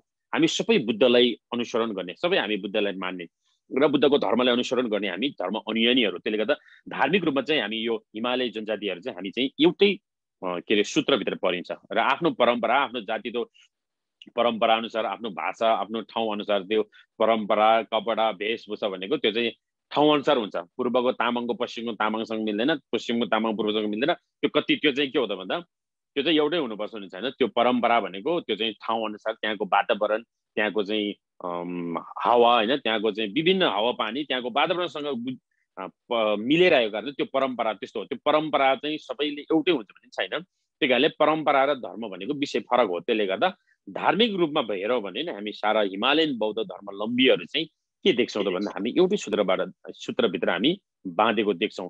त्यसले गर्दाखेरि के हो त भन्दा त्यसपछि मात्रै अनि हामीले छोय पढ्न सिक्यौँ। अनि त्यसपछि त्योभन्दा अगाडि भोटमा लिपि थिएन, लिपि रचना गरिसकेपछि अनि सारा अघिको बुद्धको जुन सन्देशहरू थियो त्यो सन्देश चाहिँ सबै अनि लिपिबद्ध गराएर अनि मात्रै तपाईँ हामीले अनि भोटबाट चाहिँ विकास भएर आएको अनि हामी भोट बुद्धिज्म हैन हामीले चाहिँ हिमालयन बौद्ध धर्मावलम्बी भनेर चाहिँ हामीले मान्ने गरिन्छ। संसारमा धेरै बुद्ध धर्म के अरे संसारमा बुद्ध धर्म धेरैले मानिन्छ, तर नेपालमा अनि जहाँ चाहिँ बुद्ध जन्मिनु भयो, जहाँ 2500 वर्ष अगाडि बुद्ध जन्मिनु भयो, संसारमा बुद्ध यहाँ जन्मे पनि बुद्धको सन्देशहरू, बुद्धको ज्ञानहरू, बुद्धको शिक्षाहरू चाहिँ अन्तर्राष्ट्रिय जगतमा चाहिँ संस्थागत रूपमा विकास भएर गयो। जस्तै होइन हामीले चाहिँ हेऱ्यो भने थाइल्यान्डहरू अहिलेसम्म होइन त्यहाँको धर्मको ऊबाट चलिन्छ। थाइल्यान्ड बुद्धिज्म भन्नेहरू, त्यहाँको श्रीलङ्कन बुद्धिज्म, इन्डियन बुद्धिज्म भन्ने पनि छ हेर्नुहोस्। Chinese Buddhism, Japanese Buddhism, Korean Buddhism, यस्ता बुद्धिज्म भनेर बुद्धको सन्देशहरू यस्तो संस्थागत विकास भएर गयो अन्तर्राष्ट्रिय जगतमा। तर जहाँ बुद्ध जन्मियो नेपालमा, तर नेपाली बुद्धिज्म भनेको अहिलेसम्म हाम्रो छैन इतिहासमा। किन भन्दा इतिहासको पानाहरू चाहिँ नेपालमा धेरै मेटाएको थियो। जस्तै कि यहाँ नेपालको इतिहासहरू हेर्दा पनि जस्तै यहाँ मल्ल राजाहरूको जब प्रवेश गरिसकेपछि काठमाडौँमा, नेपालमा, यो काठमाडौँमा त्यो बेलामा त्यसरी गर्दाखेरि लिच्छवी राज्यसम्म चाहिँ तपाईँको त्यो बेलामा ठकुरी राजाहरू चाहिँ सबै बुद्ध धर्म मान्य थियो भनिन्छ। त्यो पछि चाहिँ आइसकेपछि मल्ल राजाहरू चाहिँ त्यो बेलामा अर्कै धर्म मान्ने भएको कारणले उनीहरूले चाहिँ बौद्ध धर्मको यहाँको भिक्षुहरू सबैले बिहे गर्न लाउने, अनि यहाँको चाहिँ मठ मन्दिरहरूलाई सबै चाहिँ तपाईँको अरू धर्म परिवर्तन गराइदिने, अनि त्यसरी चाहिँ धर्मशास्त्रहरूले जलाउने, त्यस्तो कामहरू चाहिँ धेरै भएको थियो भनिन्छ। त्यसले गर्दाखेरि संसारमा अहिले हामी अब हेर्नुहोस् काठमाडौँको कति यो थेरावादको जस्तै बन्देहरू तपाईँको थेरावादी बुद्धिज्ममा डक्टर गर्नुको लागि कहाँ जानुपर्छ भन्दा पहिले तपाईँको कि त थाइल्यान्ड जान्छ, कि त बर्मा जान्छ, कि श्रीलङ्का जान्छ बुद्धिज्मको मास्टर गर्नुलाई। जस्तै पहिले हामी नेपालीहरू पनि, तामाङ शेर्पाहरू पनि, गुरुङहरू पनि पढ्नको लागि बुद्धिज्ममा, खेम्बु पढ्नलाई, बुद्धिज्ममा आचार्य पढ्नलाई कहाँ जानु पर्थ्यो? कि त हामी भारतमा जानु पर्थ्यो, कि त हामी भोटमा जानु पर्थ्यो, होइन हो कि होइन? त्यसले गर्दा नेपालमा यो सम्भावनाहरू थिएन। नेपालमा यो त्यस्तो खालको चाहिँ अब धर्म भए पनि एउटा चलनमा मात्रै थियो, कर्मकाण्ड मात्रै गर्ने, यसो मान्छे मर्दाखेरि घेवा घेदुनहरू गर्ने मात्रै। तर यस्तै नै एउटा एकाडेमिक एउटा तरिकाले क्लासलाई सिस्टमिक तरिकाले त्यसरी पढाउने त्यस्तो संस्थाहरू चाहिँ थिएन। त्यसले गर्दा हाम्रो गुरुहरूको पालासम्म पनि कि त हामी बौद्ध धर्म अध्ययन गर्नको लागि, बौद्ध धर्म ज्ञान हासिल गर्न कि त हामी भारत जानु पर्थ्यो, कि त हामी भोट जानु पर्थ्यो। हो त्यस्तै नै अहिलेसम्म पनि थेरावादी बुद्धिज्महरूको कि त बर्मा, कि श्रीलङ्का, कि थाइल्यान्ड यसरी जानु पर्छ। त्यस्तै नै त्यसले गर्दाखेरि हाम्रो नेपालमा नेपाली बुद्धिज्म भन्ने चाहिँ हामी रहन सकेन। त्यो नेपालीहरूको लागि ठुलो त्यो चाहिँ एउटा हाम्रो लागि एकदम दुःखद हो त्यो। त्यसले गर्दाखेरि जहाँ बुद्ध जन्मिनु भयो त्यहाँ त्यो देशमा चाहिँ बुद्ध के हो र बुद्ध धर्म भनेको के हो, बुद्ध को हो भन्ने विषयमा अझै पनि तपाईँ हामी नेपाली जनमासलाई अझै पनि त्यो चाहिँ कुन चराको नाम हो भने जस्तै हुन्छ। त्यसले गर्दाखेरि अहिले जति पनि मैले भनिरहेको कुराहरू त यो सबै नेपालीले थाहा हुनुपर्छ। त्यसले गर्दा नेपाललाई हामीले दुईटै किसिमले चिन्न सकिन्छ, एउटा भौगोलिक हिसाबले, एउटा मानवताको हिसाबले। भौगोलिक हिसाबले नेपाल संसारकै सबैको शिर भएको देश, सगरमाथाको देश। इभन संसारकै एउटा पश्चिमी जगतमा एउटा यो 21औं शताब्दीको एउटा मानव युगमा, यो वैज्ञानिक युगले, यो वैज्ञानिकको चमत्कारले एउटा विकासको चरम बिन्दुमा पुगेको त्यस्तो युरोपियन राष्ट्रहरूको पनि शिर भएको देश, उनीहरूको पनि टाउको भएको, शिर भएको देश हाम्रो देश सगरमाथा हो भनिन्छ। सगरमाथा हो र मानवताको हिसाबले महामानव सिद्धार्थ गौतम बुद्ध जन्मेको देश भनेर हाम्रो नेपाललाई चिनिन्छ। त्यसै कारणले हामी नेपालीहरूले हामी बुद्ध भनेको चाहिँ खालि तामाङ, गुरुङ, शेर्पा होइन, अनि हामी एउटा बौद्ध मार्गीहरूले मात्रै, बुद्धको अनुसरण गर्नेहरूले मात्रै हामीले चाहिँ बुद्धलाई मान्नुपर्छ। अरू हामी बाहुन, छेत्री, अन्य कुनै पनि नेपालीहरूलाई के मतलब हो र त्यो हाम्रो मतलबको विषय भएन भन्यो भने त्यो नेपालीहरूलाई धेरै घाटा हो। त्यसले गर्दाखेरि बुद्ध भनेको त यो राष्ट्रको चिनारी हो। बुद्ध भनेको त यो नेपालको एउटा विभूति हो, राष्ट्रिय विभूति हो बुद्ध भनेको। त्यही कारणले ठुल्ठुलो राजा नेताहरूले पनि अन्तर्राष्ट्रिय ठुल्ठुलो इभेन्टतिर बोलेको देख्नुहुन्छ नि तपाईँहरूले, होइन? अथवा ठुल्ठुलो अन्तर्राष्ट्रको ठुल्ठुलो पाहुनाहरू आउँदाखेरि नेपालमा वेलकम गर्दाखेरि होइन, तपाईँहरूले बुद्धको भूमि र सगरमाथाको देशमा स्वागत गर्दछु भनेर हाम्रो प्रधानमन्त्रीहरू, राष्ट्रपतिहरूले बोलेको सुन्नुभयो नि, होइन? त्यही कारणले अन्तर्राष्ट्रिय जगतमा चिन्ने भनेको यो सगरमाथा र बुद्ध जन्मेको देश भनेर चिन्छ हाम्रो देशले। त्यसले गर्दा हामी सारा बुद्ध धर्मको रूपमा मान्नेले मात्रै होइन, यहाँ सिर्फ यो बुद्ध जयन्ती त पहिले त यो तामाङ, गुरुङ, शेर्पा अथवा कुनै एउटा होइन नेवार समुदाय भनौँ न, बुद्धको धर्म मान्नेहरूले मात्रै यो बुद्ध जयन्तीलाई पहिले सेलिब्रेसन गर्थ्यो। तर पछिल्लो समयमा आइसकेपछि 2560औं बुद्धको जयन्तीमा चाहिँ म पनि पुगेको थिएँ लुम्बिनीमा, होइन? त्यो चाहिँ भनौँ न जहाँ बुद्ध 2560 वर्ष पुग्दाखेरि बल्ल बल्ल मन्त्रालयको अन्तर्गत संस्कृति मन्त्रालयले आयोजना गरेको यो चाहिँ हाम्रो नेपालको इतिहासमा। त्यसले गर्दाखेरि त्यो चाहिँ के भयो त भन्दा एकदम ढिलो भयो हामी नेपालीहरू बुद्धलाई चिन्नको लागि। त्यसले गर्दा बल्ल बल्ल बुद्ध जन्मिनु भएर 2560 वर्ष पुग्दाखेरि जहाँ बुद्ध जन्मेको देशले चाहिँ बल्ल बल्ल नेपालको एउटा मन्त्रालयको स्तरले कार्यक्रम चाहिँ 2560औं बुद्ध जयन्ती चाहिँ लुम्बिनी मनाएको थियो। त्यसमा म पनि पुगेको थियो। त्यसले गर्दा हामी नेपालीहरू यति पछाडि छौँ कि हामीले बुद्धलाई चिन्न सकेन। एउटा बुद्धलाई मात्रै प्रमोट गर्न सक्यो भने हाम्रो देश राष्ट्र नेपाली धेरै सुखी हुन्छ। त्यसले गर्दाखेरि बुद्ध जन्मेको देश र सगरमाथाको देश भने हामीले चिनिन्छ। त्यो अघि भने जस्तो बुद्धले शिक्षा दिनुभयो हामी सबैलाई। तर नेपाली भित्र पनि के छ त भन्दा यो त सिर्फ तामाङ गुरुङ शेर्पा भोटियाहरूले पनि मान्ने हो, हामी बाहुन क्षेत्री अन्य कुनै जातलाई त के मतलब हो र भन्ने नेपालीहरूको अहिले पनि यो भ्रम छ, यो बुझाइ छ। त्यसले गर्दा यो भ्रमबाट हामी मुक्ति हुनुपर्छ, यो भ्रमबाट छुट्नुपर्छ। बुद्धको सन्देश भनेको कुनै एउटा सीमित जातलाई, कुनै एउटा सीमित वर्गलाई, कुनै एउटा सीमित समूहलाई दिएको होइन। त्यो सारा मानव उद्धारको लागि दिनुभएको थियो बुद्धको शिक्षा भने। सारा संसारको प्राणीको उद्धारको निमित्त, प्राणीको कल्याणको निमित्त दिनुभएको। त्यसै कारणले को बाहुन, को क्षेत्री, को राई, को गुरुङ, को के धर्म होइन, बुद्ध धर्म, बुद्धको सन्देश भनेको सारा संसारको सारा मानव जगतलाई दिनुभएको कारणले म के पनि भन्न चाहन्छु भने हामी सबै नेपालीले बुद्धलाई चिन्नुपर्छ। बुद्ध को हो र बुद्धको सन्देश के हो भन्ने विषयलाई चाहिँ हामीले चिन्न सक्नुभयो भने हामी सारा नेपालीलाई, हामीले नेपाली विश्वमा हामीले चिन्ने एउटा मौका पनि हो बुद्धको चाहिँ आधारबाट। त्यसले गर्दाखेरि विडम्बना बुद्ध जन्मेको देशमा चाहिँ हामी बुद्ध पढ्नको लागि कि त भारत कि त भोट जानु भनेको जस्तै अबको दिनहरूमा यसले हाम्रो जस्तै गुम्बा, अब अहिले हाम्रो काठमाडौँ पनि होइन यस्तो सेडाहरू पढ्ने ठाउँ छ, ठुल्ठुलो बिहारहरू छ। त्यसले गर्दा अहिले लुम्बिनी युनिभर्सिटीहरू पनि बनेको छ हो। त्यस्तोहरू भए अब बुद्धको सन्देशहरू, बुद्धको उपदेश चाहिँ बिस्तारै बिस्तारै नेपाल चाहिँ विकास भइरहेर गइरहेको अवस्थाहरू छ। त्यसले गर्दा तपाईँहरू यसरी एउटा जन्मथलो नेपाल भने कर्मथलो, तपाईँहरू जुन एउटा विदेशमा होइन तपाईँहरू एउटा कर्मभूमिमा रहेर पनि आफ्नो एउटा धर्मलाई होइन निरन्तरता दिनुको लागि यसरी चाहिँ तपाईँहरूले बुद्ध जयन्तीको एउटा आयोजना गर्नुभएको छ। यो जुम मार्फतबाट भए पनि त्यसलाई एकदम ठुलोभन्दा ठुलो बुद्धको एउटा ज्ञानको एउटा सन्देश जानेछ। विशेष गरेर यो वैशाख पूर्णिमाको दिन सक्छ भने 1 महिना नै सागा दावा होइन, जस्तै सागा दावा भने जस्तै तपाईँहरूले बौद्ध स्वयम्भू रातभरि घुमेको पहिले देख्नु भएको छ होला नि, त्यो चाहिँ ठ्याक्कै सागा दावाको पूर्णिमाको दिन। अब यो अस्तिको त्यो वैशाख पूर्णिमाको दिन हो त्यो रातभरि कोरो गर्ने चाहिँ। अनि त्यो सक्छ भने हामीले कसरी मनाउने त बुद्ध जयन्ती होइन? बुद्ध जयन्ती त हो त भन्यो, खालि के हामी चाहिँ भगवान बुद्ध की जय हो भनेर झन्डा बोकेर मात्रै हामीले हुन्छौँ त भन्दा त्यतिले मात्रै त्यो पनि हो, तर त्यतिले मात्रै अर्थपूर्ण हुँदैन। बुद्ध जयन्तीको अर्थपूर्ण कहिले कहाँनिर हुन्छ त भन्दा जब तपाईँ बुद्धले दिनुभएको शिक्षा 3वटा छ, शील, समाधि, प्रज्ञा भन्ने होइन। कुनै पनि काम तपाईँले सूत्र जानेन भने त्यो काम सफल हुन धेरै गाह्रो छ। बिजनेस व्यवहार तपाईँको होइन, जे पनि बिजनेस गर्नको लागि पनि तपाईँले राम्रोसँग त्यसको अध्ययन सूत्रहरू गरेन, सूत्रको अध्ययन गरेन भने तपाईँ हामी बिजनेस गरेर पनि हामी घाटा गर्न सक्छ कुनै पनि क्षेत्रमा। कि हामीले पहिले त्यसको सूत्र बुझ्नुपर्छ। त्यस्तै नै धर्म पनि हामीले गर्छु भनेर मात्रै हुँदैन कि धर्म गर्ने तरिका होइन। छै सिन्धु मिजेन लारियङ सुङ डोइ गुजेस भन्नुभएको छ भगवान बुद्धले।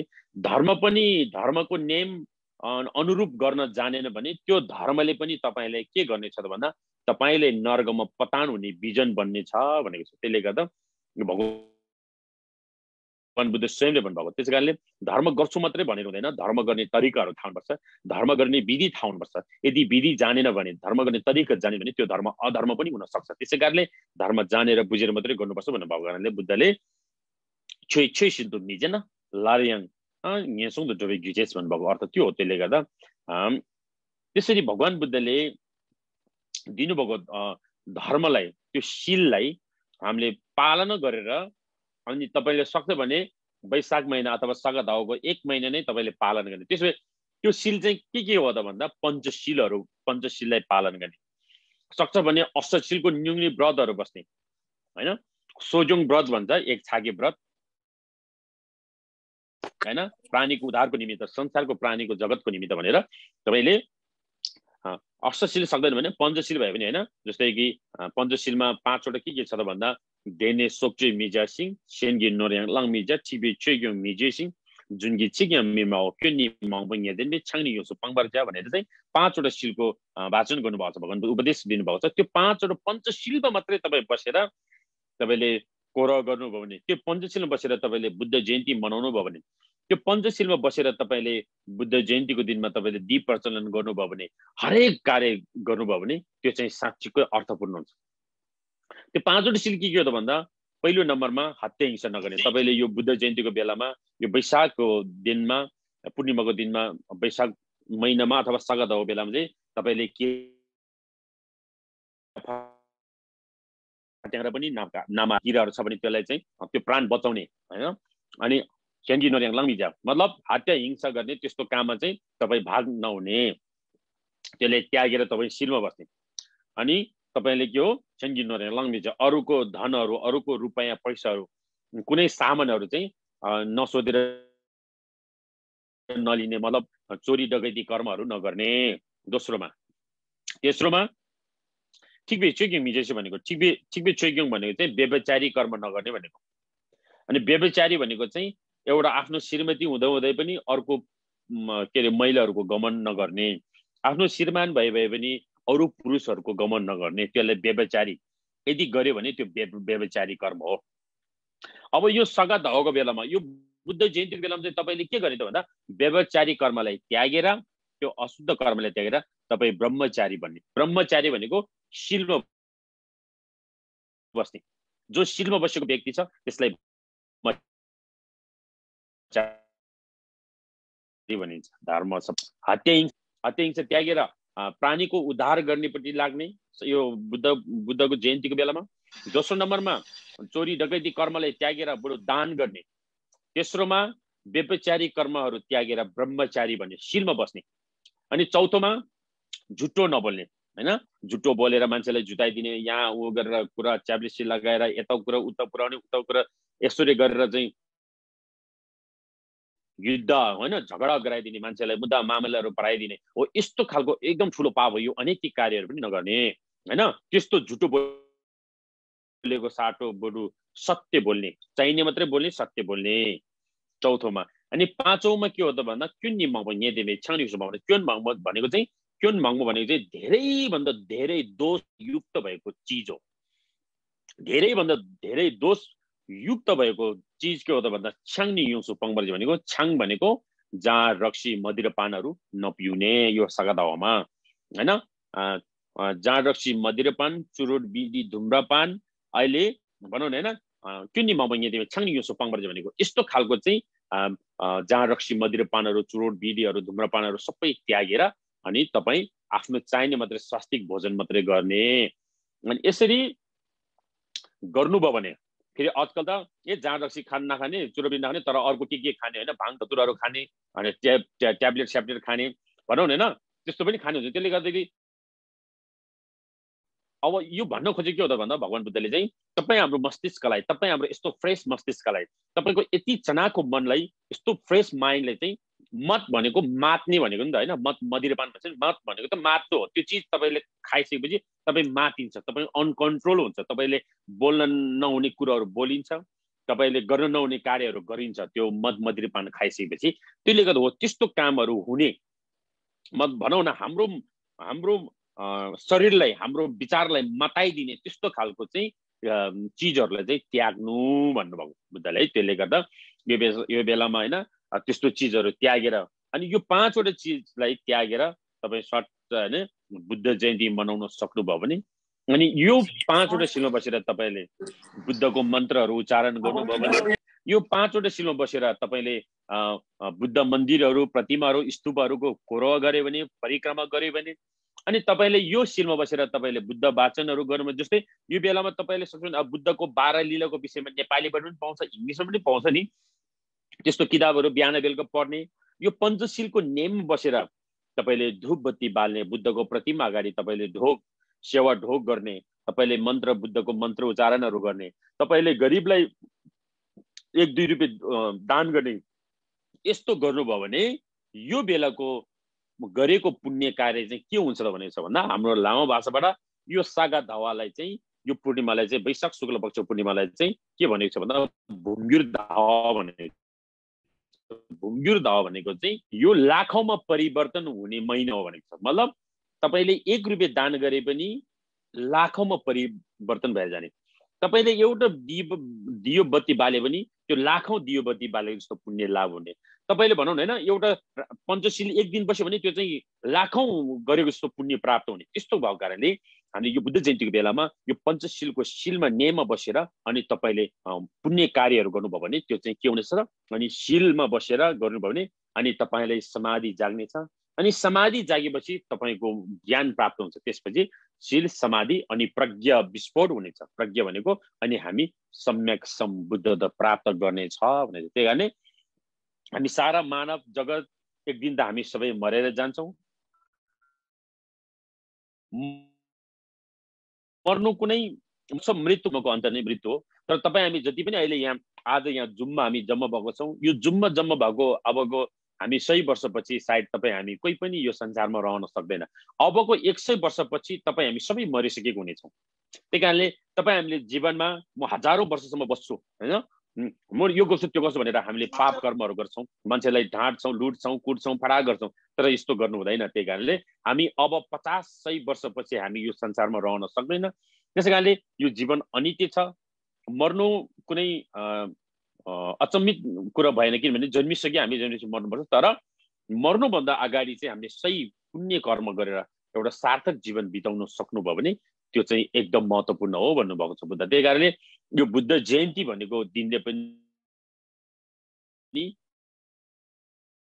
के भूमिका खेलिन्छ त भन्दा हाम्रो एउटा हामी वर्षभरि हामी रमाइलो हैन नाच गान विभिन्न सांसारिक दुनियाँमा जीवनमा हामी रमाए पनि तर एउटा बुद्ध जयन्तीको बेलामा सक्छ भने 1 महिना व्रत बस्ने सक्दैन भने 1 हप्ता अझ के सक्छ भने 1 महिना सक्दैन भने 15 दिनसम्म सक्दैन भने 1 हप्ता सक्छ अझै पनि सक्दैन भने 3 दिन सक्दैन भने 1 दिन भए पनि कमसेकम बुद्धको पूर्णिमाको दिनमा हामी यसरी एउटा नियममा हैन बुद्धको सूत्रहरू वाचन गरेर हामी बस्छौं भने अनि मात्रै तपाई हामी बौद्ध मार्गी हौ तपाई हामी चाहिँ बुद्धको अनुयायी हो भन्ने चाहिँ हामी अनिमत अर्थपूर्ण हुन्छ। त्यसै कारणले यसरी पञ्चशीलमा बसेर हामीले बुद्ध जयन्ती मनाउनु पर्छ र अनि टाइम भएको हजुर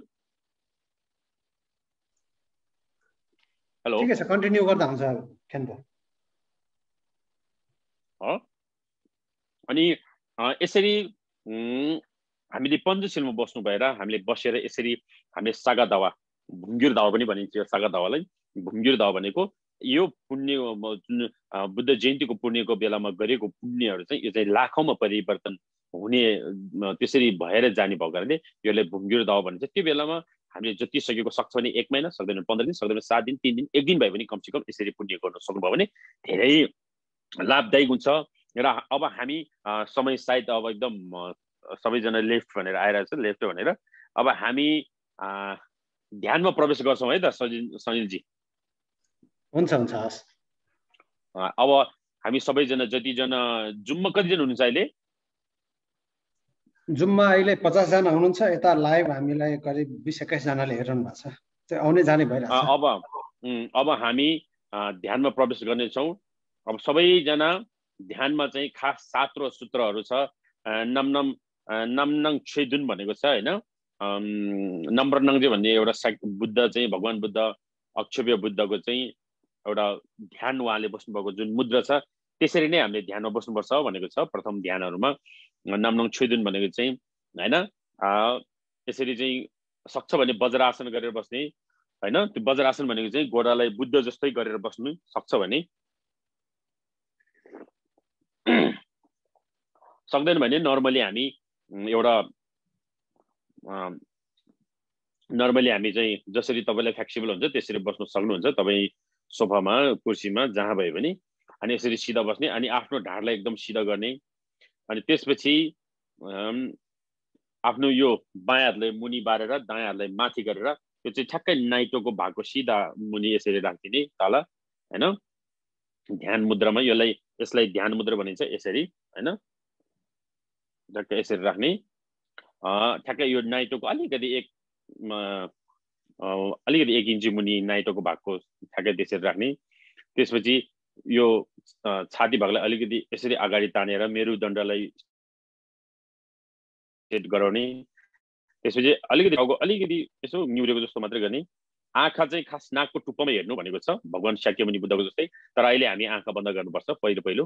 अनि हाम्रो जिब्रोको भाग चाहिँ यसलाई चाहिँ माथिपट्टि त्यो खुल्ला छ नि त्यसमा ठ्याक्कै टाल्नु भनेको छ जिब्रोलाई चाहिँ। अनि यो भागलाई अलिकति यसरी गर्नुपर्छ।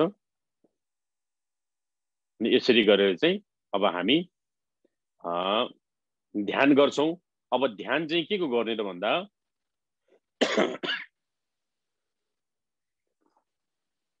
अब यो महत्त्वपूर्ण विषय छ। अब ध्यान के को गर्ने त भन्दा अब हामीले यो बेलामा चाहिँ अहिले यो प्रथम ध्यान भएको कारणले हामीले भगवानको ध्यान गर्ने होइन। यो बेलामा चाहिँ यो बेला चाहिँ तपाईले तपाईकै ध्यान गर्ने हो है। अहिले संसारमा विपश्यना ध्यान भन्नेहरू धेरै प्रचलनमा छ हैन। यो चाहिँ संसारमा बुद्ध धर्म नमाने पनि ध्यान भनेपछि सबैले मान्छ यो हैन। भनेपछि यो संस्कृतिबाट समथ र विपश्यना भन्ने दुईटा भाषा छ। नेपालीमा पनि विपश्यना भनिन्छ, हाम्रो चाहिँ लामो भाषाबाट सिने दङ लक्थुङ भनिन्छ। हो, बुद्ध धर्ममा जति पनि ध्यानको व्याख्या गर्नुभएको छ बुद्धले, जति पनि ध्यानको व्याख्या छ त्यो सबै व्याख्या चाहिँ त्यो ध्यान चाहिँ यही दुईटा ध्यानभित्र केन्द्रित हुन्छ। यही दुईटा ध्यानभित्र नै समावेश हुन्छ कि यो दुईटा ध्यान बाहेक अरू छैन। अब बुद्ध धर्ममा जति पनि भगवान बुद्धले दिनुभएको ध्यानको विभिन्न लेभलहरू छ, क्लासेसहरू छ, त्यो सबै ध्यान चाहिँ यो दुईटामा सिने दङ लक्थुङ नङ दुगिरे भनेको छ। मतलब यो समथ र विपश्यना भित्र समावेश नहुने कुनै ध्यानै छैन भनेको छ। त्यसै कारणले किन भन्दा संसारमा अहिले मान्छे भौतिक सुख समृद्धि भयो, भौतिक सुख प्राप्त भयो, गाडी पनि भयो, घर पनि भयो, पैसा पनि भयो, बैंक ब्यालेन्स पनि भयो, तर मान्छेको मनमा शान्ति भएन। झन्झन मान्छे भौतिक रूपमा जति सम्पन्न हुँदै गयो अनि मान्छे मानसिक रूपमा झन् एकदम दारिद्री हुँदै गयो। भौतिक रूपमा सम्पन्न हुँदै गयो, घर पनि छ, गाडी पनि छ, सबै साथी सङ्गी छ, सबै परिवार छ, तर मनमा सन्तुष्टि छैन, मन शान्ति छैन। किन? वाइ? यो एकदम ठुलो क्वेसन हो। अहिले संसारको समस्या नै यो। संसारमा पैसा, शिक्षा हैन, सारा चीज मान्छेलाई लगभग शिक्षा नभएको ठाउँहरु त सबै हाम्रो नेपालमा पनि म्याक्सिमम अहिलेको जेनेरेसनमा सबैले पढ्न सक्ने त्यस्तो भइसक्यो। संसारमै धेरै थोरै पैसा, शिक्षा हैन सबै भएको छ। तर पनि अब संसारको जुन संसार ठुलठुलो समृद्धि देशहरू हामी जति सम्पन्न हुँदै गयो अनि भौतिक रूपमा सम्पन्न हुँदै गयो, मानसिक रूपमा विपन्न हुँदै गयो। विपन्न भनेको दारिद्र्य, गरिब अनि अशान्ति हुँदै गयो। त्यसले गर्दाखेरि यो ध्यानले के भूमिका खेल्छ भन्दा आजको 21औं शताब्दीको बुद्ध जन्मेर 2500 वर्ष पुगे तापनि जति मान्छे भौतिक सुख सायल सुख समृद्धि हुन्छ, सुख सम्पन्न हुन्छ, त्यति नै यो भौतिक दुनियाँमा जन मान्छे असन्तुष्टि हुँदै जान्छ। त्यति नै जब संसारमा अशान्ति, युद्ध, लडाई झगडा, मान्छे असन्तुष्टि भएर वृद्धि भएर जान्छ, त्यति नै बुद्धको सन्देश त्यति नै महत्त्वपूर्ण भएर जान्छ।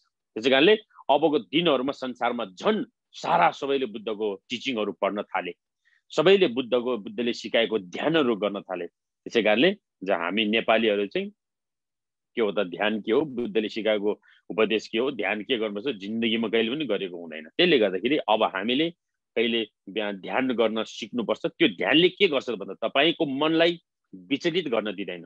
त्यो ध्यानले के गर्छ?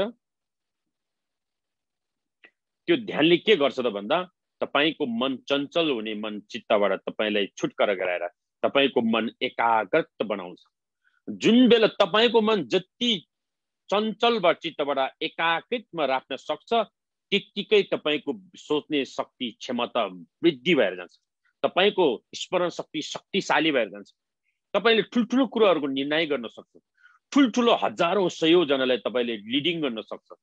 हो, त्यसको लागि के चाहिन्छ? ध्यान चाहिन्छ।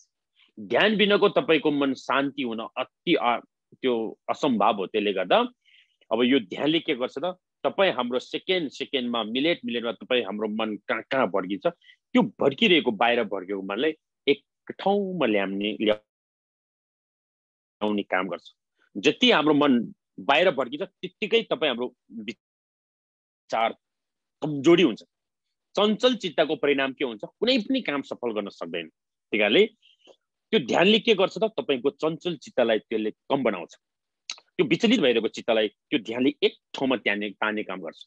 अनि जब तपाईँको मन त्यो हजारौं ठाउँमा डुलिरहेको मन, कहिले नेपालमा, कहिले कहाँ, कहिले कहाँ गइरहेको त्यो मनलाई एक ठाउँमा ल्याएर जब तपाईँको शरीरमा नै त्यो मनलाई राख्न सक्नुभयो भने, तपाईँले त्यो मनलाई विचलित गर्न दिएन भने तपाईँ अनि वैचारिक रूपमा ठुल्ठुलो निर्णय गर्न सक्ने, ठुल्ठुलो शक्तिशाली हैन, त्यस्तो खालको हजार सयौं वर्ष भविष्यको कुराहरू तपाईँले गर्न सक्ने। किन ठुल्ठुलो ऋषि मुनिहरू, किन बुद्ध पुरुषहरूले तपाईँको हजारौं वर्षको भविष्यवाणी गर्दिन्छ भन्दा उनीहरू यस्तो मन एक सेकेन्ड पनि बाहिर विचलित नभएको कारण, उनीहरूको मन एक ठाउँमा एकाचित भएको कारणले त्यो मनले हजारौं वर्षको निर्णय अहिले नै वर्तमानमा गर्न सक्ने त्यस्तो क्षमता हुन्छ। त्यसले गर्दा तपाईँ हाम्रो पूर्वको जन्म, हाम्रो पुनर्जन्म सबै थाहा हुन सक्छ र यो मन एक ठाउँमा भइसकेपछि। त्यही कारणले हो त्यो मन, त्यो शक्तिशाली मनलाई एक ठाउँमा ल्याउने माध्यम भनेको ध्यान मात्र हो। त्यही कारणले चञ्चल चित्तलाई संसारमा दुईटा रोग, एउटा मानसिक रोग, एउटा शारीरिक रोग। शारीरिक रोग र मानसिक रोगलाई तुलना गर्यो भने कुन शक्तिशाली हो भन्दा शारीरिक रोग भन्दा त मानसिक रोग हजारौं गुणा शक्तिशाली हो भनिन्छ। तपाईको शारीरिक रोगमा तपाईले ज्वरो आउला, काटकुट के होला, तपाईको हैन के बिमार होला, त्यसको लागि के रे मेडिकल साइन्सले तपाईको हरेक नसको उपचार पद्धतिहरू पत्ता लगाइसक्यो अहिलेको वैज्ञानिकहरूले। शारीरिक रोगलाई औषधि खाएर ठीक होला सक्ला, तर तपाईको मानसिक रोग लाग्यो भने तपाई के हुन्छ? तपाई त्यो डाक्टरको औषधि खाएर हुन्छ, त्यो मेन्टलीलाई शरीर हष्टपुष्टै छ तर त्यो त्यहाँतिर कुहिएको चिजहरू टिपेर खाएर हुन्छ, लुगा नलाएर नाङ्गै हिँड्दै हुन्छ भन्दा ऊ मानसिक रोगले खतम भइसक्यो। त्यही भएर मानसिक रोग यस्तो रोग हो कि रोगमा पनि सबैभन्दा शक्तिशाली रोग, शारीरिक रोग भन्दा हजारौं गुणा पावरफुल। त्यही कारणले यो मानसिक रोगबाट पनि तपाईलाई दूरी बनाउनलाई, यो मानसिक रोगबाट छुटकारा बनाउनलाई यो ध्यानले ठुलो भूमिका खेलिन्छ। त्यसले गर्दा कहिले तपाईँ हामी टेन्सन हुन्छ नि, एकदम टेन्सन हुने बेलामा बौला हुन खोज्छ नि कहिले मान्छेहरू, कोही त त्यो बेलामा कन्ट्रोल गर्न नसकेर सुसाइड पनि गरिदिन्छ। अनि सुसाइड नगर्नेहरूले चाहिँ कि त रक्सी खानु पर्यो, कि त चुरोट बिडी खानु पर्यो, कि त नाच गान गर्ने ठाउँमा, रमाइलो गर्ने ठाउँमा, अनि त्यो मनलाई भुलाउनु पर्यो कि त्यो टेन्सनलाई दूरी गर्नलाई। त्यही कारणले कति मान्छेले चाहिँ त्यो आफू मर्दिन्छ हैन, अब सुसाइड गरिदिन्छ के बिगहरू खाएर विभिन्न गर्छ। त्यही कारणले हो यस्तो ध्यान गर्ने मान्छे त्यस्तो गर्यो भने हामी त्यो खालको सुसाइडहरूबाट, त्यस्तो खालको चाहिँ नराम्रो टेन्सनबाट हामी दूरी हुन सक्छौँ यो ध्यान गर्ने मान्छे। त्यही कारणले बिहान बेलुका तपाईले ध्यान गर्न सक्नु भने त्यो चाहिँ तपाईको जीवनलाई धेरै काम लाग्छ। जस्तै तपाईले शारीरिक रोग हैन, दुईटा रोगको लागि अब शरीर राम्रो हुनुको लागि के हुनुपर्छ त? हामी स्वास्थिक भोजन खानुपर्छ र यो शरीरलाई टाइम टेबलमा यसलाई सरसफाइ गर्नुपर्छ र यसलाई टाइममा स्वास्थिक भोजन, टाइममा सुत्ने, टाइममा खाने हैन, यसलाई विभिन्न यसको चाहिँ मापदण्ड अनुसार हामीले यो शरीरलाई टाइममा खाने, टाइममा सुत्ने हैन, स्वास्थिक भोजन खाने, अनि सरसफाइमा ध्यान दिने, स्वास्थ्यमा ध्यान दिने हाम्रो आयु हामी 100 वर्ष पनि बाँच्न सक्छ। खानामा हामीले ध्यान दियो भने हामीले वाङ थापेर गुम्बामा गएर लामो कुरो वाङ थाप्न आफ्नै ठाउँमा राम्रो छ, तर वाङ थापेर मात्रै तपाईको आयु लामो हुन्छ भन्ने चाहिँ त्यो एकदम भ्रम हो। किन भन्दा त्यो त तपाईको आफ्नो व्यवहारमा पनि तपाईले भर पर्छ। त्यो वाङ चाहिँ गुम्बामा गएर वाङ चाहिँ थाप्ने, गुरुको दर्शन गर्ने, तर बेलुका आएपछि रक्सी तान्न थाल्ने, जे पाए खाने अनि जे पाए गर्ने भयो भने तपाईको त्यो आयु लामो हुन सक्दैन। त्यसले गर्दाखेरि के हो त भन्दा अघि भने जस्तो शरीरको लागि, शरीर एकदम राम्रो हुनुको लागि के हुनुपर्छ? शरीर फ्रेस हुनुको लागि टाइममा खाने, टाइममा सुत्ने, यसलाई चाहिँ टाइममा अब भने जस्तो व्यायामहरू गर्ने, एक्सर्साइजहरू गर्ने हैन, यो शरीरलाई सरसफाइमा ध्यान दियो भने अनि हामी फ्रेस हुन्छौँ। शारीरिक रूपमा हामी जहाँ पनि जान सक्छौँ, काम पनि गर्न सक्छौँ। र मानसिक रूपमा त्यो जसरी शरीरलाई फ्रेस हुनुको लागि हामी त्यसलाई 3 टाइम खानुपर्छ, बिहान, दिउँसो, बेलुका हैन, जस्तै अब मानसिक पनि त्यसले खाना दिनुपर्छ। यो मनलाई पनि तपाईले यसलाई पनि सही खाना दिनु सकेन भने यो मन पनि विचलित हुन्छ, यो मन पनि पागल हुन्छ। त्यसले गर्दाखेरि अब मानसिकलाई दिने मनलाई के हो त, सम टाइम तपाईले ध्यानहरू गर्ने। यो ध्यान भनेको नै मानसिकको एउटा भोजन हो। यसलाई बिहान बेलुका दिउँसो सक्छ भने ध्यान गर्ने हैन।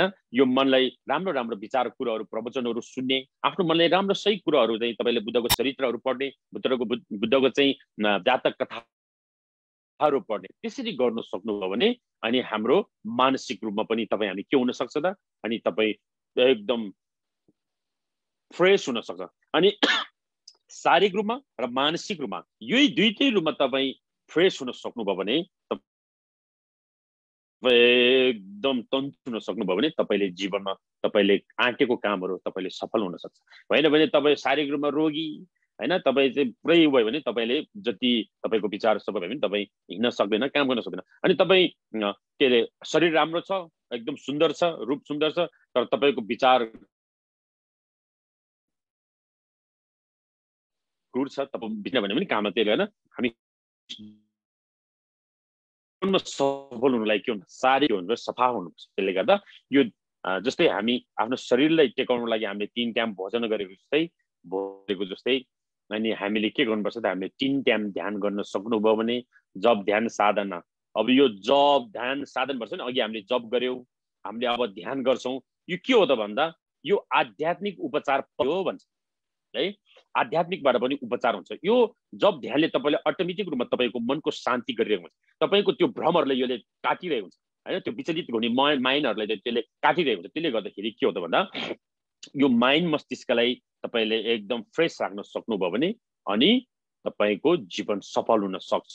त्यसले गर्दाखेरि अनि ध्यान भनेको के हो भन्दा, ध्यान भनेको खास चाहिँ सामान्यमा ध्यान भनेको के हो त भन्दा भन्छ नि हामीले हैन, ध्यान गरेर खानु, ध्यान गरेर काम गर्नु, ध्यान गरेर हिँड्नु, ध्यान गरेर यो गर्नु त्यो गर्नु, ध्यान गरेर पढ्नु, यो सबै ध्यान भन्ने विषय, ध्यान भन्ने शब्द चाहिँ जहाँ पनि युज हुन्छ। मान्छेलाई त्यो थाहा हुँदैन कि त्यो ध्यान गरी हिँडै भन्छ नि हामीले हैन, बाबाआमाहरूले गाली गर्दा।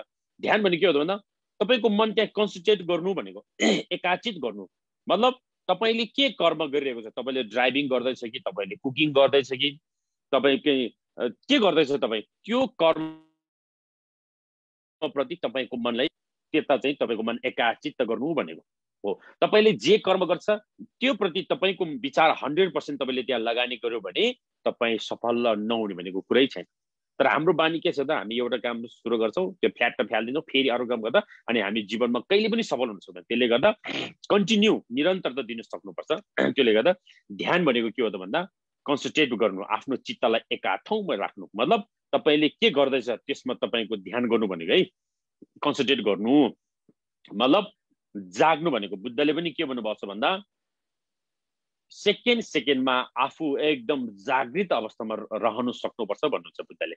यसरी जागेर आफू कहाँ छ, मैले के गर्दैछु भनेर त्यो होसमा राख्नु सक्नुभयो भने अनि त्यो चाहिँ एकदम तपाईको जीवन सही सार्थक हो भनिन्छ। त्यसले गर्दाखेरि एउटा ध्यान भने के हो त भन्दा जाग्नु भन्ने अर्थ पनि बुझिन्छ है। जाग्नु, मनलाई एकाचित गर्नु भनेको। अब त्यसो भए अब हामी के को ध्यान गर्छौं त भन्दा अब हामी सास प्रश्वासको ध्यान गर्छौं। सास प्रश्वास भनेको अब तपाईले फेरिरहेको सास अब आफ्नो शरीरबाट बाहिर गइरहेको, बाहिर ब्रह्माण्डबाट त्यो अक्सिजन भन्छ नि, सास भनेको अक्सिजन हो। त्यो अक्सिजन चाहिँ आफ्नो नाकको दुईटा प्वालबाट चाहिँ आफ्नो शरीरभित्र प्रवेश गरिरहेको भनेर बाहिरबाट अक्सिजन आफ्नो नाकमा पसेर आफ्नो शरीरमा पसिरहेको र पसेर बाहिर गइरहेको एकचोटी हैन। फेरि बाहिरबाट अक्सिजन फेरि भित्र नाकको दुईटा प्वालबाट शरीरमा गयो, यो मन चित्तसम्म गएको भनेर सम्झिनुपर्छ।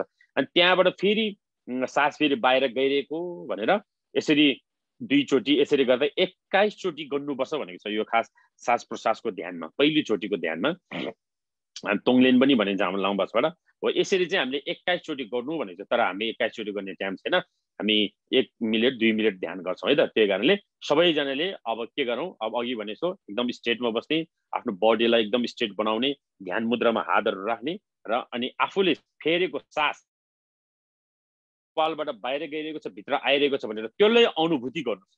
त्यसलाई तपाईले अनुभूति मात्रै गर्नुस् है, अरू भगवानको ध्यान गर्ने हुने यो बेलामा। मतलब के गर्ने, तपाईले फेरिरहेको सास मेरो शरीरबाट बाहिर गइरहेको छ, बाहिरबाट शरीरभित्र प्रवेश गरिरहेको छ भनेर त्यसलाई नाकको पालबाट सास गइरहेको आइरहेकोलाई त्यसलाई मात्रै तपाईले हेर्नुस्, त्यसलाई मात्रै तपाईले फिलिङ गर्नुस् हैन, त्यसलाई चाहिँ चेस्ट गर्नुस् है त। अब हामी 1 मिनेट ध्यान गर्छौं सबैजना।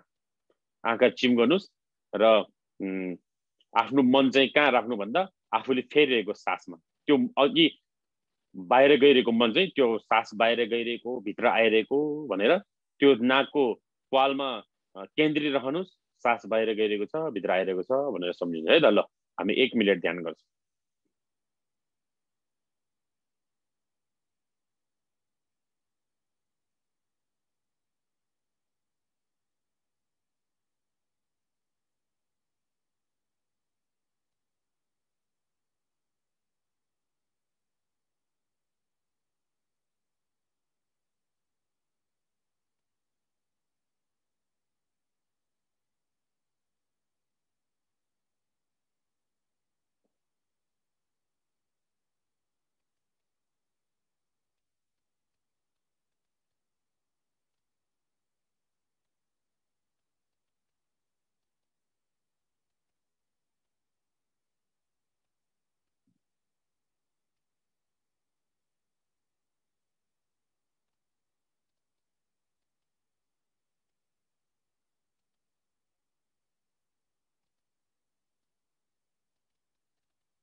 ल अब धन्यवाद। अब सासमा हामी किन केन्द्रित रहनुस् भन्नुभएको त भन्दा भगवान बुद्धले तपाई हाम्रो जीवन, तपाई हाम्रो जिन्दगानी भनेको चाहिँ तपाईको बाहिरको घर, तपाईको ब्याङ्क ब्यालेन्सले, तपाईको प्रपर्टीले, धन सम्पत्तिसँग भर पर्ने होइन। तपाईको लाइफ, तपाईको जिन्दगानी, तपाईको जीवन तपाईले यो फेरिरहेको सासमा नै भर पर्छ भन्नुभएको छ। तपाईको बाहिरको सम्पत्तिमा होइन, तपाईले फेरेको साससँग तपाईको जीवन जोडेको छ। यदि तपाईले आफूले चिन्नु छ भने यो सासलाई चिन्नु प्रयत्न गर्नुस् भन्नुभएको छ बुद्धले। तपाई हामीले कहिले पनि फिलिङ गर्दैन कि सास नाकबाट गइरहेको छ भित्र आइरहेको छ, तर त्यो आउने र जाने क्रम बन्द भयो भने तपाई हामी मर्छौं। तर हामीले यो सास फेरेको र गइरहेको आइरहेको हामीले कहिले पनि जीवनमा यो फिलिङ गरेन। त्यो नै हाम्रो ठुलो भ्रम भयो। त्यसले गर्दा यदि जीवनलाई बुझ्नु छ भने यो सास गइरहेको आइरहेको यसलाई यो फिलिङ गरेर प्रयत्न गर भन्नुहुन्छ है। यसरी तपाईहरुले तपाई जुन ठाउँमा, जुन देशमा, जुन अवस्थामा, झुप्रोमा, बंगलामा, जहाँ जे अवस्थामा भए पनि तर तपाईले यसरी बिहान बेलुका ध्यान सुत्नु भन्दा अगाडि, बिहान उठिसकेपछि तपाई यसरी त्यो सास फेरेको गएको आएको भने त्यसले के गर्छ, तपाईको मनलाई एकाग्रित बनाउँछ। हो, मनलाई एकाग्रित बनाउनुलाई नै समथा ध्यान हो भन्छ। ध्यानको पहिलो खुड्किला समथा हो। अघि भने नि मैले समथा र विपश्यना हो, त्यसलाई सिने भनिन्छ। हो, अब मनलाई शिवर नेवा, सेम शिवर नेवाला सिने लकपर थोला लकथों भनेको मतलब सेम शिवर नेवा भनेको मनलाई शान्त बनाउनुलाई के हो त भन्दा समथा। अहिले हामीले यो गरे नि, यसले मनलाई शान्त बनाउँछ। अनि मनलाई शान्त बनाउने माध्यमहरु कहिले सास प्रश्वासको माध्यमबाट, कहिले ध्वनिको साउन्डको बजाउने अवस्थाबाट, कहिले हैन के को आफ्नो उसबाट चाहिँ यो मनलाई शान्त बनाउने धेरै माध्यमहरु छ। अब यो मन शान्त भएर मात्रै हुन्छ त भन्ने कुरा पनि होइन। मन शान्त भएर मात्रै हुँदैन। मन शान्ति मन भइसकेपछि अब तपाईले बाँकी रहेको के त लाक्थुङ भनेको चाहिँ बाँकी भएको विपश्यना भन्छ नि हो। अब विपश्यनाको ओरिजिनल शब्द चाहिँ संस्कृतमा के भनेको छ भन्दा यो विपश्यना विपश्यना भने चाहिँ नेपालीबाट सजिलो भएन भनेको खास यसको ओरिजिनल शब्द चाहिँ विशेष अपश्यानी भनिन्छ संस्कृत भाषाबाट। समथा भनेको मनलाई शान्त एकाग्रितमा राख्न सक्ने त्यसलाई समथा भनिन्छ। समथा ध्यान मनलाई पहिलो अब यो श्वास प्रश्वासको माध्यमबाट हामीले मनलाई एक ठाउँमा ल्याएपछि अब के हो त विशेष अपश्यानी भनेको अब विशेष विषय तपाईले हेर्नुपर्छ भनेको। अब त्यसपछि तपाईले के हेर्ने अब मन एक ठाउँ भएपछि अनि त्यो मनको माध्यमबाट संसार के हो, जीवन के हो, जगत के हो अनि त्यसको विषयमा तपाईले त्यो मनबाट हेर्ने। अब स्वाभाविक रूपमा हेर्ने हैन। तपाईको रूप रङ देखेको छ साच्चीको यो स्वाभाविक रूपमा यो छ त यो सधैँ हुन्छ यो। अब यसको विषयमा तपाईले रिसर्च गर्ने के बाहिरबाट जे देख्यो भित्र रूपमा यही हो त यसको स्वभाव यो हो त होइन हैन। त्यो स्वभावले देखिने के स्वभावमा के छ भन्दा सबै परिवर्तनशील छ हैन। हामी अहिले यत्रो पोटिलो गालहरु छ यो एक दिन सबै चौरी भएर जानेछ। हामी अहिले सुन्दर हैन सुन्दरी कति राम्रो छ भोलि गएर यो हातहरु सबै हाम्रो चौरी परेर जान्छ। यो हड्डी जस्तो सारो सारो मांसहरु पनि सबै गिलो भएर जानेछ। हाम्रो सुन्दर रूपहरु सबै चौरी परेर जानेछ। हाम्रो कालो कपालहरु सबै सेतो भोलेर जानेछ र हाम्रो देख्ने आँखा पनि हाम्रो आँखा नदेखेर कमजोरी भएर जानेछ। अनि जिब्रोको स्वाद पनि घट्दै जानेछ। अनि तपाईको कानले सुन्ने पनि आवाजहरु पनि कम भएर जानेछ। नाकले थाहा हुने सुगन्धहरु पनि कम भएर जानेछ। अनि बिस्तारै बिस्तारै शरीरको हरेक अंगको हरेक इन्द्रियहरु चाहिँ सबै कमजोरी भएर जानेछ। अन्ततगत हामी सबै के छ त यो संसारबाट मरेर जानेछ। त्यसैले हामी सबै मर्नु छ। मर्नु भन्दा अगाडि के हो त भन्दा हामीले यो जीवनलाई सही ढंगबाट एउटा साच्चीकै बुद्धको उपदेश अनुसार हामीले व्यतीत गर्न सक्नुभयो भने त्यो चाहिँ साच्चीकै एकदम तपाईको सार्थक जीवन बन्ने छ भनेर भगवान बुद्धले भन्नुभएको। त्यसैकारणले अहिले हामीले गरेको यो ध्यान चाहिँ एकदम छोटो हो। अब तपाईले घरमा तपाई ट्रेनमा कहीं विदेशमा तपाई काममा जाँदैछ ट्रेनमा जाँदा जाँदै पनि तपाईले त्यो ध्यानहरु गर्न सक्नुहुन्छ हैन। तपाई ट्रेनमा जाने हैन बसमा जाँदा पनि तपाईले त्यो ध्यानहरु गर्न सक्छ तपाई भ्याएन भने। अनि त्यसरी गर्नुभयो भने अब विदेशमा झन् धेरै हाम्रो मनमा हैन धेरै कुराहरु खेलिन्छ। त्यो ध्यान गर्न सक्ने त्यो कुराहरुबाट चाहिँ तपाई छुटकारा हुन सक्छ र तपाईलाई पीस हैन शान्ति संसारमा सबैले चाहेको शान्ति यो पैसा धन सम्पत्तिले सुविधा मात्रै प्राप्त गर्न सक्ने भयो के तपाई हामीले सुविधा चाहिँ पाउने तर शान्ति चाहिँ पाउन सक्दैन है। पैसाले धनले हामीलाई गाडी पाउन सक्ला मिठो खान सक्ला राम्रो घरमा बस्न सक्ला त्यो त सुविधा भयो। सुविधा सम्पन्न हुन धनले सुविधा दिन सक्छ तर शान्ति चाहिँ दिन सक्दैन। शान्ति के हुनुपर्छ शान्ति तपाईको मन भित्रबाट आउनुपर्छ। त्यही कारणले शान्ति आउने माध्यम के हो त भन्दा हो यो ध्यानको यो स्टेपहरु यो लेभलहरुले हामीले क्रस गर्दै जानुपर्छ। त्यसले गर्दा अनि हाम्रो जीवन भौतिक रूपमा सम्पन्न अनि हामी मानसिक रूपमा शान्त हुन सक्यो भने अनि त्यसलाई चाहिँ सफल जिन्दगी भनिन्छ। त्यसलाई सक्सेस लाइफ भनिन्छ। र अब लगभग आजको यो यही तामाङ सोसाइटी तामाङ समाजबाट राख्नु भएको जुन 25 एपिसोड यो बुद्ध जयन्तीको आयोजना गर्नुभएको कार्यक्रमको अन्तिम चरणमा हामी पुगिसकेको मैले अनुभव गरे। र अब हामी यो प्रवचन यो ध्यान बुद्ध सूत्र वाचन हैन बुद्धको 12 लीला पनि मैले अघि नै भनिहाले। यो सबै कुरा त्रिरत्न बन्धन हामीले सबैले गरि हामी सबै हामी भइसकेको छौं। अब हामी के गर्छौं भन्दा एकदम छोटो अब हामी छोटो टसी मंगल है हामी चाहिँ अब टसी मंगल अन्तिम चाहिँ हामी एउटा प्राणीदाना छोटो हामी पढ्छौं है त। सबैजना हात जोडेर बस्नुस् कि हामीले यो 1 घण्टा 1.5 घण्टा हामीले यो बसाइमा हामीले धर्म प्रवचन गरेको धर्म श्रवण गरेको पनि धर्म यो हामीले तपाईहरुले धर्म श्रवण गर्नुभएको तपाई हामीले यहाँ खर्चेको टाइम र मैले यहाँ प्रवचन गरेको मैले बुद्ध सूत्रहरु बुद्ध मन्त्रहरु वाचन गरेको यो पुण्य चाहिँ यो जति पनि हामीले 1.5 घण्टामा हामीले सञ्चय गरेको पुण्य छ नि हामी बुद्ध चित्तमा बसेर यो पुण्य चाहिँ के अवस्था भन्दा यो पुण्य चाहिँ सर्व प्राणीको जगतको लागि चाहिँ समर्पित गर्दिने है।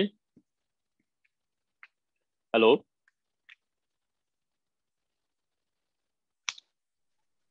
सुनेको छौ खेनको अनि यो पुण्य चाहिँ हामीले जगत प्राणीको लागि निमित्त समर्पित होस् र हामीले यो खर्चेको 1-1.5 घण्टाको यो खर्च चाहिँ यो पुण्य लाभ गरेको पुण्य चाहिँ सर्व प्राणीको लागि बुद्धत्व प्राप्त गर्नको निमित्त यो भिजन बन्न सकोस् भनेर हामीले प्राणी दान गरौँ है त प्राणी दान र विशेष गरेर यो अहिलेको समय यो कोभिड-19 ले यो मानव जगत तहस नहस भइरहेको यो विषम परिस्थितिमा छिटोभन्दा छिटो यो मानव जगत यो महामारी यो दुःख यो रोगबाट चाहिँ छिटोभन्दा छिटो छुटकारा होस् भनेर चाहिँ हामी सर्व प्राणीको निमित्त हामी प्राणी दान गर्छौँ है त टसी मङ्गल गर्छौँ ल सबैजना हात जोडेर बस्नुहोस् Sui nam de ye tamje sigbani tomne nebe danam hamje de kega naji bal tuba ye sibe chole doa dolbara sho lore tebe mize tible menga sambe tezam muna zum gumjum hege nelo jise sa serab sumge nawa ge bara sho jangju simcho rimbara che mage panam kegirji Keba nyamba meba yang gone gondo pelbarasho jambal pao jedra kenba dang kundo sambo deyang tejin deda kungi jezo dalo jinge wa deda tamji rabdo ngo gyagon nijaran so karma ba gyagon chile jido karma ba gyagon dozo ngo karma Uye dodo jile shabden so bime geza tenda doye go mawa sange geza mabamba taye jido bima doye ge shabe tenje jeje gi kunjuri jizum ge jela no jiri namar dabe tende ge dambe ke bu shabe ra de jinam ga jiri chodar ge ba pole la me shabe de ma da kanem yola de ge jwa da tasha mane choza dibyan nyurdo sange sala go bara sho ngezo dunga minyu shin kawa che ba me ba ya avela be lo de da sange nyur top sho shimjen ne ba jinne ba nyurdo nyele targyoji doyene ne malde battado juma me bara sho ya gelo chile ba karma paden tembe ningboni chodro kunge kyabje gibi tabara be pebe jaje jo don ba jigde kamzo junba dan ten ba niwe shindo salwa da tenjin bolo darjin gebay ten ba yore ne be tashi sho